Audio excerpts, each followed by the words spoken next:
तो भाई आज हम आप लोगों को professional development of educational practitioners, Hindi में बोले तो भाई शैक्षिक अभ्यासकर्ताओं का व्यावसायिक विकास, इस सब्जेक्ट के आप लोगों को भाई 9 से 10 इंपॉर्टेंट क्वेश्चन विद आंसर जो है करवाने वाला हूँ, जो आप लोगों के एग्जाम में आएंगे ही आएंगे, इस चीज की मैं गारंटी देता हूँ। अगर आप भाई इस वीडियो को देख के चले आओगे, नोट्स को पढ़ के चले आओगे, फिर आप लोगों को कुछ और करने की जरूरत नहीं पड़ेगी। इसी से ही जो है आप लोग बहुत अच्छे मार्क्स से पास आउट हो जाओगे। ये जो सब्जेक्ट है भाई, ये बीए प्रोग्राम 4th सेमेस्टर वाले बच्चों को मिलता है। आप लोग लेटेस्ट सिलेबस जो है अपनी स्क्रीन पर देख सकते हो। यही सारा जो आप लोगों का लेटेस्ट सिलेबस है, जिसमें भाई आप लोगों को जो है मल्टीपल चैप्टर दिए गए हैं और मल्टीपल यूनिट्स दी गई हैं। टोटल भाई आप लोग के 7 चैप्टर है और 3 यूनिट है। इसी लेटेस्ट सिलेबस से और प्रीवियस ईयर को एनालाइज करके ही हमने आप लोगों के लिए इंपॉर्टेंट क्वेश्चन आंसर तैयार करे हैं, जिसमें भाई आप लोगों का 95% सिलेबस भी जो है कवर अप करवा दिया गया है। जो 5% सिलेबस छोड़ा है वो वाला छोड़ा है, जो भाई कभी भी एग्जाम में नहीं पूछा जाता। तो गारंटी मेरी है भाई, इससे बाहर आप लोगों के एग्जाम में कुछ भी नहीं आने वाला। यही सारे क्वेश्चन जो है घुमा फिरा के आप लोगों से पूछे जाएंगे। बाकी नोट्स का लिंक आप लोगों को नीचे डिस्क्रिप्शन में मिल जाएगा, अदरवाइज आप लोग व्हाट्सएप पे भी कांटेक्ट करके नोट्स को ले सकते हो। तो ये है भाई आप लोगों का पहला क्वेश्चन। तो फर्स्ट क्वेश्चन में आपसे पूछा गया है कि जो आपका प्रोफेशनल डेवलपमेंट यानी कि जो पेशेवर विकास होता है वो आखिर है क्या। इसके बाद हमें समझाना है कि इसकी जरूरत क्यों है, यानी कि इसकी आवश्यकता के बारे में, और इसके महत्व यानी कि इसके जो इम्पोर्टेंस है उनको भी हमें बताना है। यहीं पर हमसे अथवा या और करके इस क्वेश्चन को इस टाइप से भी पूछ लिया जाएगा कि जो हमारी टीचिंग होती है उसको प्रोफेशन साबित करना है और बताना है कि आज के समय में यानी कि समकालीन समय में मॉडर्न टाइम में टीचर की भूमिका कैसे इन्वॉल्व हुई है। तो इस आंसर में हमें यही 3-4 टॉपिक बताने हैं। फर्स्ट तो ये कि पेशेवर विकास यानी कि प्रोफेशनल डेवलपमेंट होता क्या है, उसकी जरूरतें क्या है और उसका महत्व क्या है। सेकंड जो हमारा और या अथवा वाला क्वेश्चन है, उसमें हमें बताना है कि जो हमारा मॉडर्न टाइम में टीचर की भूमिका है वो कैसे इवॉल्व हुई है और टीचिंग को प्रोफेशन हमें साबित करना है। तो भाई सबसे पहले हम समझ लेते हैं कि पेशेवर विकास यानी कि जो हमारा प्रोफेशनल डेवलपमेंट है उसका मतलब क्या होता है। तो भाई पेशेवर विकास का मतलब होता है एक ऐसी लगातार यानी कि एक ऐसी कंटिन्यूअस एंड सिस्टमेटिक प्रोसेस जिसमें कि जो व्यक्ति होता है वो अपने ज्ञान, कौशल और अपनी सोच को बेहतर बनाता है। तो टीचर के लिए ये और भी जरूरी है, क्योंकि जो शिक्षा का क्षेत्र है भाई वो हमेशा से बदलता रहता है। तो आज के समय में अगर आप देखें, नए प्रकार की हमारी जो टेक्नोलॉजी है वे आ रही है और नए टीचिंग मेथड्स भी आ रहे हैं। इसी के साथ साथ जो स्टूडेंट्स की ज़रूरतें हैं वे भी बदल रही है।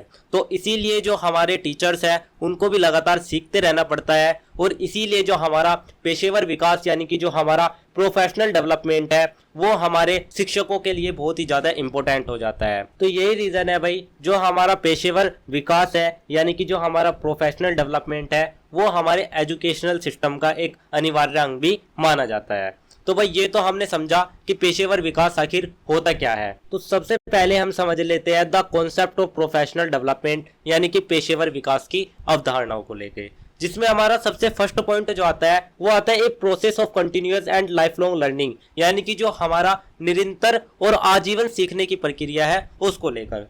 तो भाई जैसे कि मैंने अभी आपको बताया, जो हमारा पेशेवर विकास यानी कि प्रोफेशनल डेवलपमेंट है वो एक कंटिन्यूअस यानी कि एक निरंतर प्रोसेस है जो कि हमारा जीवन भर चलता रहता है। यह सिर्फ एक बार ट्रेनिंग लेने तक सीमित नहीं रहता, बल्कि ये शिक्षक को समय समय पर खुद को अपडेट करने के लिए होता है। तो भाई जैसे कि आपने देखा होगा, आपके फ़ोन में कोई भी एप्लीकेशन होती है तो वो समय समय पर अपडेट मांगती रहती है। इसी तरीके से जो हमारा पेशेवर विकास है, जो शिक्षक है उसको भी समय समय पर खुद को अपडेट करना पड़ता है, क्योंकि अगर आप देखें आज के समय में जो शिक्षा प्रणाली है वो तेज़ी से बदल रही है। नई टेक्नोलॉजीज़ जैसे कि आप देखें स्मार्ट क्लास हो गई, एआई टूल्स हो गए, ये सभी आ रहे हैं। इसी के साथ साथ जो टीचिंग मेथड है वे भी बदल रहे हैं। तो ऐसे में अगर शिक्षक जो होगा वो खुद को अपडेट नहीं करेगा तो वो पीछे रह जाएगा। तो निरंतर सीखना ही एक शिक्षक को प्रभावी यानी कि उसको इफेक्टिव और आधुनिक यानी कि मॉडर्न बनाता है। नेक्स्ट पॉइंट हमारा आता है holistic development of knowledge, skills and competitions, यानी कि ज्ञान, कौशल और दक्षताओं का समग्र विकास। तो भाई पेशेवर विकास में होता क्या है। तो पेशेवर विकास का जो मुख्य उद्देश्य है, जो इस कॉन्सेप्ट का आप मेन ऑब्जेक्टिव मान सकते हैं, वो है शिक्षक का ओवरऑल डेवलपमेंट करना।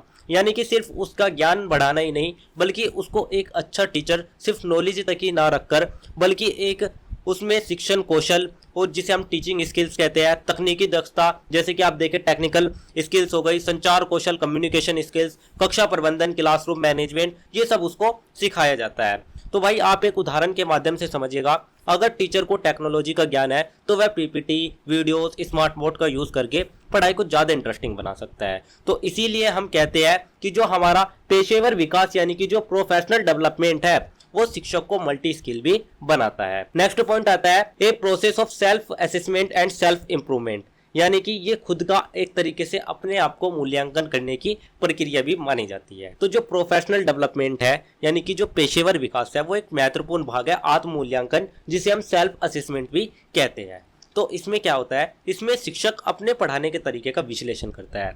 तो जिस तरीके से वो पढ़ाता है सबसे पहले वो उसको आइडेंटिफाई करेगा कि उसके पढ़ाने में क्या क्या कमियां हैं, अपनी कमियों को वो पहचानता है, फिर उसके बाद उन्हीं कमियों को वो सुधारने का प्रयास करता है। तो उदाहरण के लिए अगर आप देखें, अगर किसी स्टूडेंट किसी टॉपिक को समझ नहीं पा रहे तो टीचर अपने मेथड को बदल सकता है। तो इससे क्या होगा, इससे उसकी जो टीचिंग क्वालिटी है वो भी इंप्रूव होती है और स्टूडेंट्स की जो अंडरस्टैंडिंग है वो भी बेहतर होती है। तो इसीलिए जो आत्म मूल्यांकन है वो शिक्षक को जिम्मेदार और जागरूक भी बनाता है। नेक्स्ट पॉइंट हमारा आता है promotion of innovation and creativity को लेकर, यानी कि जो नवाचार और रचनात्मकता है उसको भी ये बढ़ावा देता है। तो भाई प्रोफेशनल डेवलपमेंट यानी कि जो पेशेवर विकास है वो शिक्षक को नई नई टीचिंग टेक्निक जानने के लिए प्रेरित करता है। तो ट्रेडिशनल टीचिंग जैसे कि आप देखें जो कि हमारे बहुत समय से चलती आ रही है कि बोर्ड हो गया और चौक हो गया, तो टीचर चौक से बोर्ड पे लिख देता था, बच्चे पढ़ लेते थे। लेकिन आज का जो समय है वो थोड़ा बदल रहा है। तो अब actively based learning, group discussion और डिजिटल टूल जैसे कि आप देखें स्मार्ट बोर्ड्स वगैरह हो गए, तो इन सभी के माध्यम से जो बच्चा है वो सीखता है। तो उदाहरण अगर आप देखें, साइंस पढ़ते समय एक्सपेरिमेंट्स या वीडियो का यूज करना। पहले क्या होता था, पहले अगर आपको कोई साइंस पढ़ाई जा रही है तो उसमें सिर्फ आपको थ्योरिकल पढ़ा दिया जाता था, लेकिन आज के समय में आप उसको प्रैक्टिकली करके देख सकते हो। इससे क्या होता है, इससे जो पढ़ाई है, बच्चे की जो लर्निंग स्किल्स है वो भी बढ़ती है, उसको पढ़ाई इंटरेस्टिंग लगने लगती है और स्टूडेंट एक्टिवली पार्टिसिपेट भी करते हैं।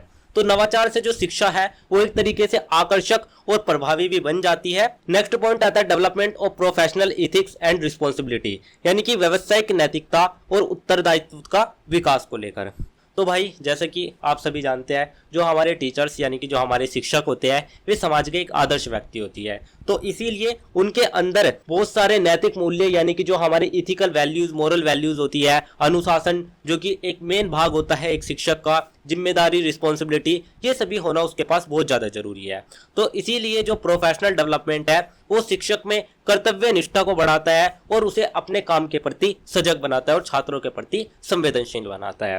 तो मान लीजिएगा एक अच्छा टीचर सभी स्टूडेंट के साथ समान व्यवहार करता है, तो ये हमारे पेशेवर विकास का ये एक उदाहरण है। तो यह शिक्षक को आदर्श नागरिक और एक तरीके से रोल मॉडल भी बनाता है। नेक्स्ट पॉइंट आता है हमारा experience based and collaborative learning का, यानी कि अनुभव आधारित और सहयोगात्मक अधिगम को लेकर। तो भाई जो पेशेवर विकास है, जो प्रोफेशनल डेवलपमेंट है, वो सिर्फ किताबों तक ही सीमित नहीं होता, बल्कि ये क्या करता है, ये हमारे एक्सपीरियंस जो होते हैं, हमारी जो नॉलेज होती है, जो हमारे कोलैबोरेशन होते हैं, उन सभी पर आधारित होती है। इसका मतलब क्या होता है, इसका मतलब जो शिक्षक होता है वो अपने अनुभव से सीखता है और दूसरे शिक्षकों, संस्थाओं के साथ मिलकर भी वो सीखता है। तो इसमें क्या क्या शामिल होते हैं, इसमें अगर आप देखें जैसे कि वर्कशॉप हो गई या हमारे ग्रुप डिस्कशन हो गया या ट्रेनिंग प्रोग्राम्स हो गए। तो भाई जब शिक्षक आपस में अपने टीचिंग मेथड शेयर करते हैं तो वे नई नई चीजें सीखते हैं। तो इससे जो शिक्षक का दृष्टिकोण यानी कि उनकी जो थिंकिंग है वो व्यापक होती है और वो बेहतर टीचिंग के लिए भी तैयार होता है। तो यही थे भाई हमारे पेशेवर विकास की अवधारणा। इसके बाद जो हमारा नेक्स्ट टॉपिक आता है वो हमारा आता है शिक्षकों के सतत विकास की आवश्यकता और महत्व को लेकर, यानी कि need and importance of continuous professional development for teachers. तो भाई यहाँ पे हमें सिंपल यही एक्सप्लेन करना है कि जो हमारा सतत पेशेवर विकास है उसकी आवश्यकता, उसकी जरूरत हमें क्यों है और उसका क्या महत्व है। तो सबसे पहला जो पॉइंट आता है वो आता है continuous improvement in educational quality, यानी कि जो शैक्षिक गुणवत्ता है उसमें सुधार के लिए हमारा सतत पेशेवर विकास जरूरी होता है। सतत पेशेवर विकास यानी कि कंटिन्यूअस प्रोफेशनल डेवलपमेंट, इससे जो शिक्षक है वो नई टीचिंग मेथड सीखता है, जिससे कि उसकी जो लर्निंग स्किल है वो थोड़ी अपडेट होती है और वो अपने ज्ञान को भी अपडेट करता है। तो इसका इफेक्ट क्या होगा भाई, इसका रिजल्ट यही होगा कि वो अपने पढ़ाई को ज़्यादा इफेक्टिव बनाएगा और इससे स्टूडेंट के जो रिजल्ट है वे भी इम्प्रूव होते हैं। तो मान लो अगर टीचर मॉडर्न टेक्निक यूज़ करता है तो स्टूडेंट ज़्यादा अच्छे से समझते हैं और यही शिक्षा की ओवरऑल क्वालिटी को बढ़ाता है।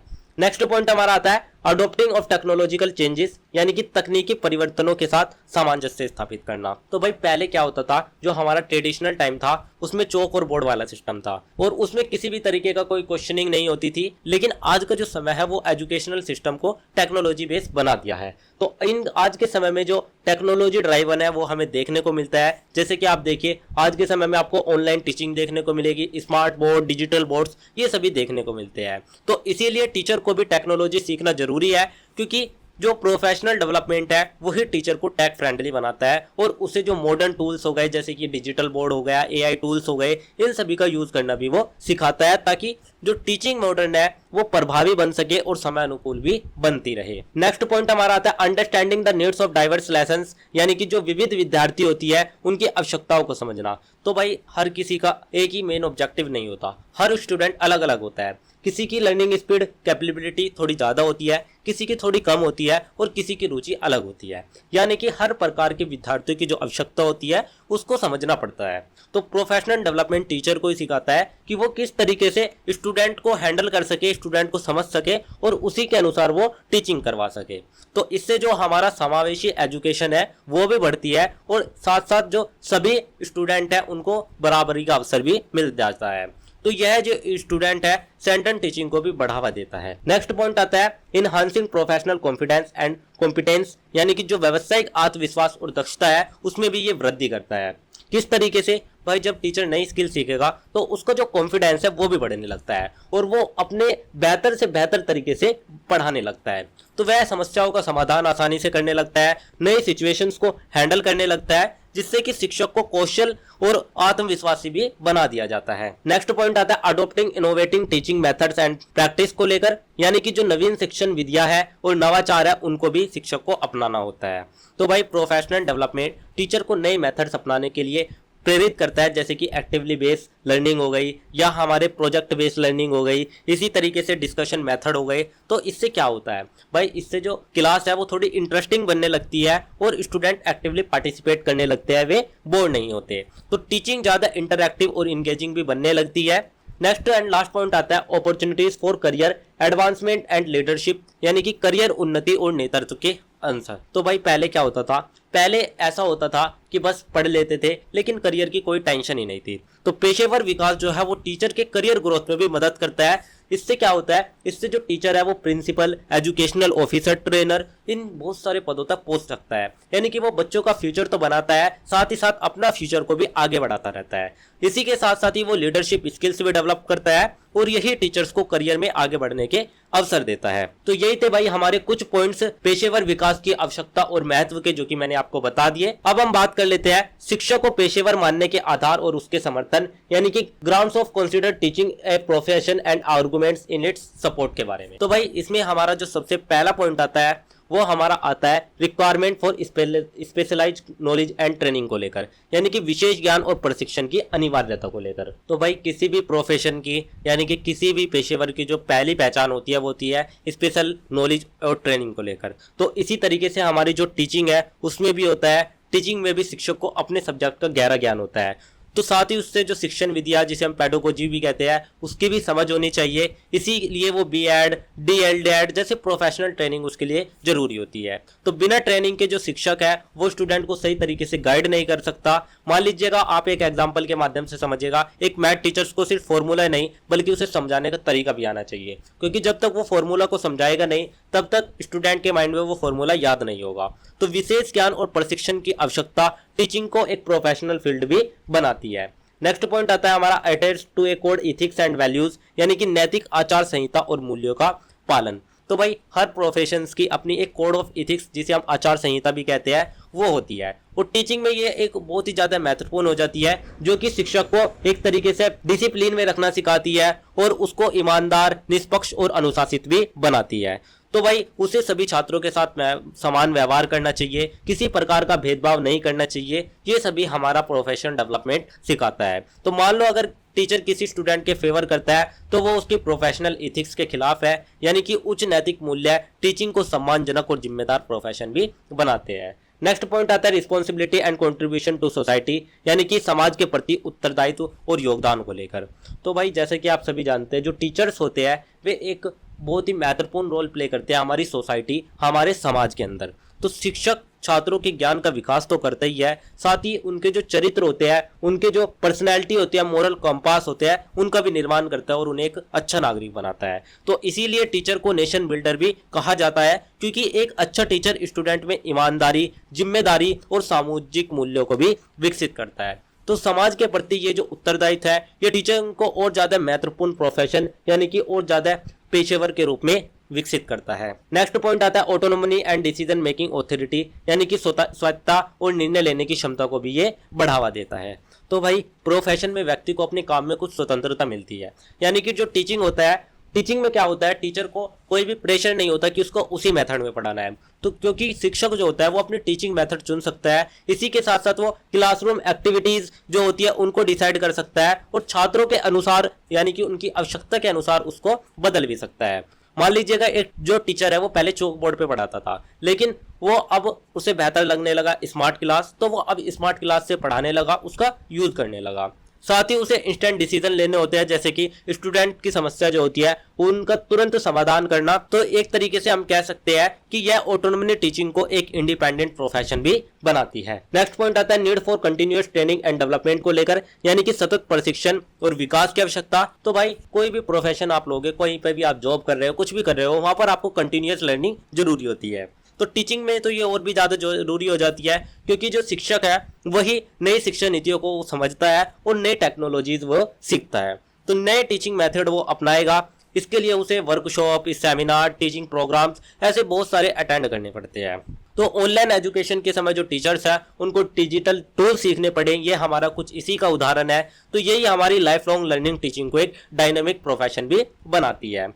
नेक्स्ट पॉइंट आता है इंस्टीट्यूशनल एंड गवर्नमेंट सपोर्ट, यानी कि संस्थागत और सरकारी समर्थन के बारे में। तो भाई शिक्षण पेशेवर को मजबूत बनाने के लिए जो सरकार, जो हमारे एजुकेशनल इंस्टीट्यूशंस है, ये सभी कार्य करते हैं, क्योंकि यही प्रशिक्षण कार्यक्रम चलाते हैं, यही नीतियां बनाते हैं और इनसे ही शिक्षण एक संगठित और मान्यता प्राप्त पेशा बनता है। तो भाई उपरोक्त सभी बिंदुओं से हमें स्पष्ट हो गया है कि शिक्षण में विशेष ज्ञान और प्रशिक्षण, नैतिकता और जिम्मेदारी, सामाजिक योगदान, स्वतंत्रता और निर्णय क्षमता और सतत विकास, ये सभी हमारी पेशेवर विशेषताएं मौजूद है। इसीलिए शिक्षण को केवल नौकरी नहीं बल्कि एक पूर्ण सम्मानित और उत्तरदायित्व पेशा भी माना जा सकता है। तो भाई यही थे हमारे शिक्षण को पेशेवर मानने के आधार और उसका समर्थन। इसके बाद अब हम बात कर लेते हैं हमारे the involving role of the teacher in contemporary times, यानी कि आज का जो समय है उसमें शिक्षक की विकसित होती भूमिका क्या है। तो भाई समय के साथ शिक्षा प्रणाली में अनेक परिवर्तन आए हैं। पहले जो शिक्षा का स्वरूप था वो पारंपरिक था, जहाँ पर शिक्षा केवल ज्ञान का स्रोत यानी कि नॉलेज गिवर थी। लेकिन आज का जो डिजिटल और आधुनिक युग है उसमें शिक्षक की जो भूमिका है वो धीरे धीरे बदलती जा रही है। तो अब जो शिक्षक है वो केवल पढ़ाता ही नहीं बल्कि मार्गदर्शक, सहायक, प्रेरक और नवाचारी भी बन गया है। तो चलिए सबसे पहला जो पॉइंट आता है वो आता है transition from knowledge provider to guide, यानी कि ज्ञान प्रदाता से मार्गदर्शक तक परिवर्तन।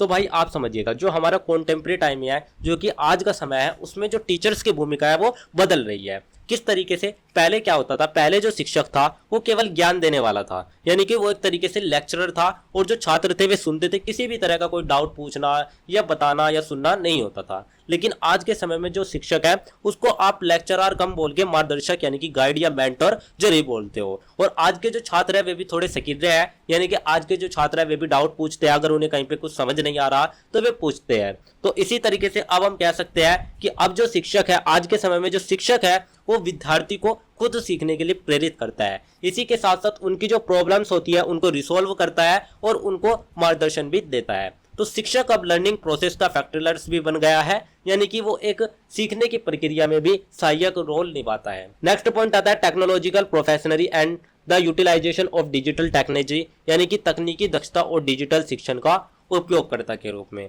तो भाई जैसे कि आप सभी जानते हैं आज का जो हमारा इरा है यानी कि जो समय है वो डिजिटल है, टेक्नोलॉजी का है। तो तो शिक्षक को इसीलिए आना चाहिए कि वो ऑनलाइन प्लेटफॉर्म्स पे पढ़ा सके, ई लर्निंग टूल्स यूज कर सके जैसे कि पीपीटी, वीडियोस। इससे जो पढ़ाई होगी वो और ज़्यादा इंटरेस्टिंग बनेगी, आकर्षक बनेगी, और जो कॉन्सेप्ट्स है वे भी आसानी से समझे जा सकते हैं। जैसे कि आप देखिए ऑनलाइन क्लासेस और यूट्यूब के जो वीडियोज है उनके माध्यम से पढ़ना भी हमारा आज के समय के अकॉर्डिंग ही पढ़ना है। नेक्स्ट पॉइंट आता है the role of a facilitator, यानी कि सुविधाकर्ता की भूमिका के रूप में। तो भाई जैसा कि अभी हमने आपको बताया कि जो टीचर होता है, जो शिक्षक होता है, वो केवल पढ़ाना नहीं जानता बल्कि वो उसको सीखने का वातावरण भी बनाना होता है, और छात्रों को सोचने और उनके जो पूछने के लिए प्रेरित भी टीचर को ही करना होता है। इसी के साथ साथ उसको कुछ ग्रुप एक्टिविटीज भी करनी होती है ताकि जो बच्चा है उसका जो माइंडसेट है वो थोड़ा चेंज हो। इससे जो स्टूडेंट्स है वो एक्टिवली पार्टिसिपेट करते हैं और उनकी जो क्रिएटिविटी है वो भी बढ़ती है। तो शिक्षक लर्निंग को इंटरैक्टिव और स्टूडेंट सेंटर भी बनाता है। नेक्स्ट पॉइंट आता है कल्टिवेटिंग वैल्यूज एंड इथिक्स को लेकर, यानी कि मूल्य और नैतिकता का विकासकर्ता के रूप में। तो आज के समय में भाई ज्ञान देना जरूरी नहीं है, यानी कि आप देखते हो बहुत सारे आपके माइंड में भी और आपके आसपास में ऐसे बहुत सारे लोग हो गए जिनके पास डिग्री होगी लेकिन जॉब नहीं है। तो इसीलिए आज के समय में केवल ज्ञान देना पर्याप्त नहीं है। तो शिक्षक का कार्य है कि वो नैतिक मूल्य यानी कि इथिक्स और डिसिप्लिन, सामाजिक जिम्मेदारी, इनका विकास करे। साथ ही वो छात्रों को गलत और सही का अंतर बताए, समाज में व्यवहार सिखाए, यानी कि जो शिक्षा है अब वो उनकी पढ़ाई के साथ साथ उनके कैरेक्टर बिल्डर के रूप में भी देखा जाता है। नेक्स्ट पॉइंट आता है emphasis on life skills and personality development को लेकर। तो भाई जीवन कौशल और व्यक्तित्व विकास पर भी ये बल देता है। तो जैसा कि बताया कि शिक्षा का जो उद्देश्य है वो केवल एग्जाम पास करना नहीं बल्कि छात्रों में विकसित करना उसका व्यक्तित्व विकास और जीवन कौशल, जिसको कि वो अपनी डेली लाइफ में यूज कर सके। जैसे कि आप देखिए कम्युनिकेशन स्किल्स हो गई, प्रॉब्लम सॉल्विंग स्किल्स हो गई, डिसीजन मेकिंग हो गई, ताकि जो छात्र है वो रियल लाइफ में भी सफल हो सके। तो अब जो शिक्षक है वो लाइफ कोच की तरीके से भूमिका निभाता है। नेक्स्ट पॉइंट आता है inclusive education and providing equal opportunities, यानी कि समावेशी शिक्षा और समान अवसर प्रदान करना। तो भाई आज के समय में जो टीचर्स है उनका एम यही है कि हर बच्चे तक शिक्षा पहुंचे, चाहे वो किसी भी बैकग्राउंड से आया हो। इसके लिए जैसे कि आप देखिए कई ऐसे टीचर्स हैं जिन्होंने ऑनलाइन टीचिंग स्टार्ट करी है, जिससे कि जो बच्चा है गांव में बैठ के भी बेस्ट टीचर से पढ़ सके। तो यही थे हमारे कुछ पॉइंट्स समकालीन समय में शिक्षक की विकसित होती हुई भूमिका के बारे में। इसके बाद जो हमारा नेक्स्ट पॉइंट आता है वो हमारा ओवरऑल पूरे आंसर का एक छोटा सा कंक्लूजन आता है। आपको एंड में एक कंक्लूजन जरूर ऐड कर देना है। तो भाई अब हम बात कर लेते हैं हमारे क्वेश्चन नंबर 2 के बारे में। तो सबसे पहले हम समझ लेते हैं कि क्वेश्चन नंबर 2 में हमसे पूछा क्या गया है। तो भाई क्वेश्चन नंबर 2 में हमसे सिंपली 3 चीजें पूछी गई है। फर्स्ट तो मीनिंग यानी कि अर्थ, कि जो टीचर प्रोफेशनल डेवलपमेंट का असेसमेंट यानी कि मूल्यांकन और उसका जो मॉडिफिकेशन है वो किस तरीके से होता है। सेकंड हमसे यहीं पे जो पूछा गया है वो हमारे से मानदंड पूछे गए हैं, यानी कि किन किन क्राइटेरिया स्टैंडर्ड्स के आधार पर जो टीचर्स के प्रोफेशनल डेवलपमेंट है उनको एवेल्यूट यानी कि मूल्यांकित किया जाता है। थर्ड जो पूछा गया है वो हमसे मॉडिफिकेशन यानी कि एक तरीके से आप सुधार कैसे होता है वो पूछा गया है, कि जब मूल्यांकन कर लिया जाता है तो उसके बाद उसमें इंप्रूवमेंट कैसे किया जाता है। तो भाई इस क्वेश्चन को आपसे और या अथवा करके इस तरीके से भी पूछा जा सकता है कि जो एनपीएसटी है, जिसे हम national professional standards for teachers कहते हैं, उसके चारों क्षेत्रों को हमें एक्सप्लेन करना होगा। यानी कि टीचर्स के जो स्टैंडर्ड्स है वे किन किन एरियाज में होते हैं और वे आपस में कैसे जुड़े होते हैं। तो भाई सबसे पहले हम समझ लेते हैं कि जो शिक्षकों के पेशेवर विकास की मान्यता और जो संशोधन है वो आखिर है क्या। तो शिक्षकों के पेशेवर विकास की मान्यता यानी कि the accreditation and revision of teachers professional development एक प्रकार के ऐसे आशय उन मानक, उन प्रक्रियाओं और नीतियों से है जिनके माध्यम से शिक्षकों की जो व्यावसायिक क्षमता है उसका मूल्यांकन यानी कि उसको एवेल्यूएट, उसको सर्टिफाइड और उसको पीरियडिकली किया जाता है। इसका मेन ऑब्जेक्टिव जो होता है, मेन मुख्य उद्देश्य जो होता है वो होता है कि जो शिक्षकों की गुणवत्ता है, जो टीचर्स की फ्रेमवर्क है, उसकी जो स्किल्स है, उसकी जो नॉलेज है उसको बनाए रखा जाए। इसी के साथ साथ उनकी दक्षता और उत्तरदायित्व को बढ़ाया जाए और शिक्षक प्रणाली को और ज्यादा मजबूत बनाया जाए। तो अगर आप देखें जो हमारा राष्ट्रीय स्तर पर एनपीएसटी है उसको बनाया गया है जो कि शिक्षकों के लिए स्टैंडर्ड्स तय करता है।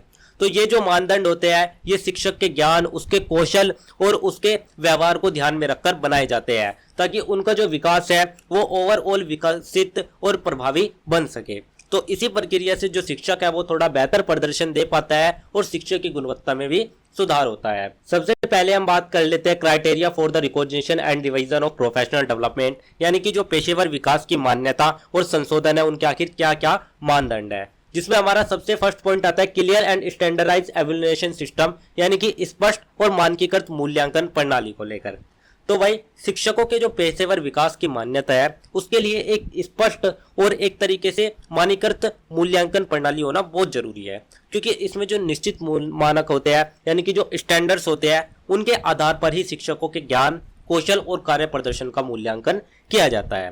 तो ये जो प्रणाली होती है ये एक तरीके से निष्पक्ष और ट्रांसपेरेंसी वाली होनी चाहिए, ताकि जो कोई भी शिक्षक है उसके साथ किसी भी तरीके का कोई भी भेदभाव ना हो, ताकि सभी शिक्षकों को समान अवसर मिल सके और योग्य शिक्षकों को ही मान्यता मिल सके। तो इसी प्रकार से यह सुनिश्चित किया जाता है कि केवल योग्य और सक्षम शिक्षक ही आगे बढ़े। नेक्स्ट पॉइंट आता है परफॉर्मेंस बेस्ड एवेल्युएशन, यानी कि जो प्रदर्शन आधारित मूल्यांकन होता है उसका भी प्रयोग किया जाता है। तो भाई जब भी किसी भी शिक्षक को मान्यता की प्रक्रिया दी जाती है तो मान्यता की प्रक्रिया में शिक्षक के जो वास्तविक कार्य होते हैं और प्रदर्शन होते हैं उनको महत्व दिया जाता है। तो वास्तविक कार्य क्या होते हैं, जैसे कि आप देखती है कि जो शिक्षक है आखिर वो पढ़ा कैसे रहा है और छात्रों के परिणाम कैसे आ रहे हैं और वो कौन कौन सी शिक्षण विधियों का यूज कर रहा है, यानी कि केवल सैद्धांतिक ज्ञान ही नहीं बल्कि जो उसके व्यावहारिक कार्य है उसके आधार पर भी उसको मान्यता दी जाती है। इससे शिक्षक की जो वास्तविक क्षमता है उसका सही आकलन होता है और ये पता चलता है कि वह क्लासरूम में आखिर कितना प्रभावी है। तो भाई इसी प्रकार से जो पेशेवर विकास की मान्यता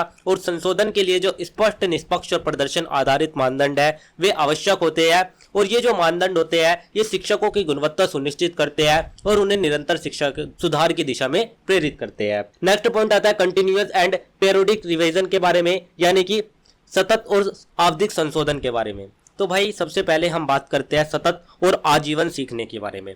तो आज के समय में हर दिन कुछ नया आ रहा है, नई टेक्नोलॉजी, नए टीचिंग मेथड्स, क्योंकि अगर टीचर खुद को अपडेट नहीं करेगा तो वह स्टूडेंट को सही तरीके से गाइड नहीं कर पाएगा। इसका मतलब है कि जो शिक्षक है उसको हमेशा सीखते रहना चाहिए। दुनिया बदल रही है, नई टेक्नोलॉजी, नए टीचिंग मेथड्स आ रही है, तो शिक्षक को भी अपडेट रहना जरूरी है। तो इससे जो शिक्षक की क्वालिटी है और शिक्षक की जो क्वालिटी है वो भी बढ़ती है और शिक्षा ज्यादा इफेक्टिव हो जाती है।